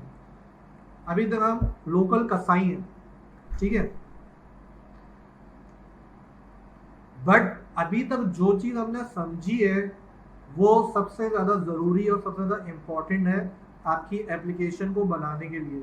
Node.js की डॉक्यूमेंटेशन है जो कि बहुत से लोग नहीं पढ़ते, आप लोग भी नहीं पढ़ेंगे मेरे को लग रहा है, बट कोशिश करना पढ़ने की। पर मैंने भी वैसे शायद पढ़ी थी, शायद, ठीक है। अच्छा, तो Node.js के अंदर अपनी बहुत सी चीज़ होती है, जैसे आप देखो यहाँ पर आ रहा है Node.js की लाइब्रेरीज क्या है, V8L, पता नहीं क्या लिखा है, LW, पता नहीं क्या लिखा है, C-Acres, OpenSSL, फिर इसके टूल क्या है, NPM नोड पैकेज मैनेजर, ये हमने देख लिया है, और इसकी बहुत सारी चीज़ें हैं। तो इसको आप लोग ज़रा गो थ्रू करना, चीज़ों को समझना, पढ़ना, ताकि आप लोग को ये चीज़ें क्लियर हो जाए। How do you run the JS code, please recap है। Node.js के रन जावास्क्रिप्ट के कोड को हम रन कैसे कर रहे हैं, जावास्क्रिप्ट के कोड को हम रन इस तरह करने के, नोडमॉन जब हमने किया था तो नोडमॉन के लिए हमने npm स्टार्ट किया था। अगर नोडमॉन हमारे पास नहीं है तो हम क्या करते थे, हम नोड लिखते थे, नोड के बाद स्पेस देते थे, स्पेस के बाद हम लिखते थे फाइल का नाम। फाइल का नाम आप लोग अपनी मर्जी से भी लग सकते हैं, और वही नाम फिर आपने यहाँ पे भी डिफाइन करना पड़ेगा। और मेरे गले को भी समझ आ गया, हम सर अली की तरफ बढ़ते हैं। सर अली अब क्या करना है, तो थैंक यू सो मच, सबको समझ आ गया। कोई सवाल हो तो आप सर से पूछ लेना, मेरा गला। सो क्लास, उम्मीद है कि आज की क्लास के थ्रू आप लोगों को जो बैक एंड डेवलपमेंट के डिफरेंट एस्पेक्ट्स हैं वो चीज़ें समझ में आ गई होगी। हमारा मकसद आपको सिर्फ समझाना नहीं है, बल्कि जो मार्केट का प्रैक्टिकल एक्सपोजर है उसको आप किस तरीके से अचीव कर सकते हैं ये भी बताना है। ऑब्वियसली इनिशियल फेज़ में हमारी कोशिश यही है कि हम आपको जो है जो इनिशियल फेज़ है उसमें आप किस तरह से काम कर सकते हैं वो आपको अच्छे से समझ में आ जाए, एंड देन फर्दर मोर आप डिफरेंट एरियाज़ पे आप इसको कवर अप कर सकें। सो this is the class specifically for those students के जो हमारे साथ फ्लटर को सीख रहे थे। ऑब्वियसली बैक एंड डेवलपमेंट हमें आपको करवानी थी विद डिफरेंट एस्पेक्ट जिसकी हमने आपको कमिटमेंट की थी। फिर इसके साथ साथ जो हम लास्ट वेब एंड मोबाइल की भी क्लासेस करवा चुके हैं, उसके कुछ स्टूडेंट्स के जिनको हम बहुत डिटेल में Node.js और सर्वर साइड पे इम्प्लीमेंटेशन और बैक एंड डेवलपमेंट को हम नहीं सिखा पाए थे because of some few reasons या सिचुएशंस। तो हमारी कोशिश है कि इन एरियाज़ को हम अब कवर अप कर लें ताकि आप लोगों की अंडरस्टैंडिंग और सीखना आसान हो जाए। And this is what we are going to do in the upcoming time also, and this is how we are going to pursue with the next as well. मेरी आपसे बस एक ही रिक्वेस्ट है और गुजारिश है, वो ये है कि जो भी हम आपको देते हैं उसको आपको अच्छे से परफॉर्म करना है। अब आपको करना ये है क्लास के जिस तरीके से यूजिंग Node.js हेलो वर्ल्ड को प्रिंट किया गया, आप लोग जो है अपना नाम प्रिंट करेंगे और for the very first time, obviously this is the very initial phase, but हमें पता चल जाएगा कि आप ये काम शुरू कर चुके हो। आपको ये करना है कि इन द लॉन्ग रन हम आपको ग्रुप का एक्सेस दे देंगे, पर अभी 3 वीक्स की क्लासेस चलेंगी back end development and DevOps की, तो उसमें बस हमें हमारी मजबूरी कि हमें इसको प्राइवेट रखना पड़ेगा और आप लोग पोस्ट नहीं कर सकते, but in the long run आप लोग कर सकेंगे इंशाल्लाह। तो आप लोगों को ये करना है कि आपको अपना नाम प्रिंट करना है और उसका स्क्रीनशॉट लेके आपको जो है पोस्ट करना है, अपनी प्रोफाइल से पोस्ट करना है। Yes, must remember to tag Jawan Pakistan official group, नहीं जवान पाकिस्तान पेज, ताकि लोगों को भी पता चले आपके सराउंडिंग्स को भी पता चले that you people are learning such a cutting edge technology. So मैं मोबाइल देना मेरा।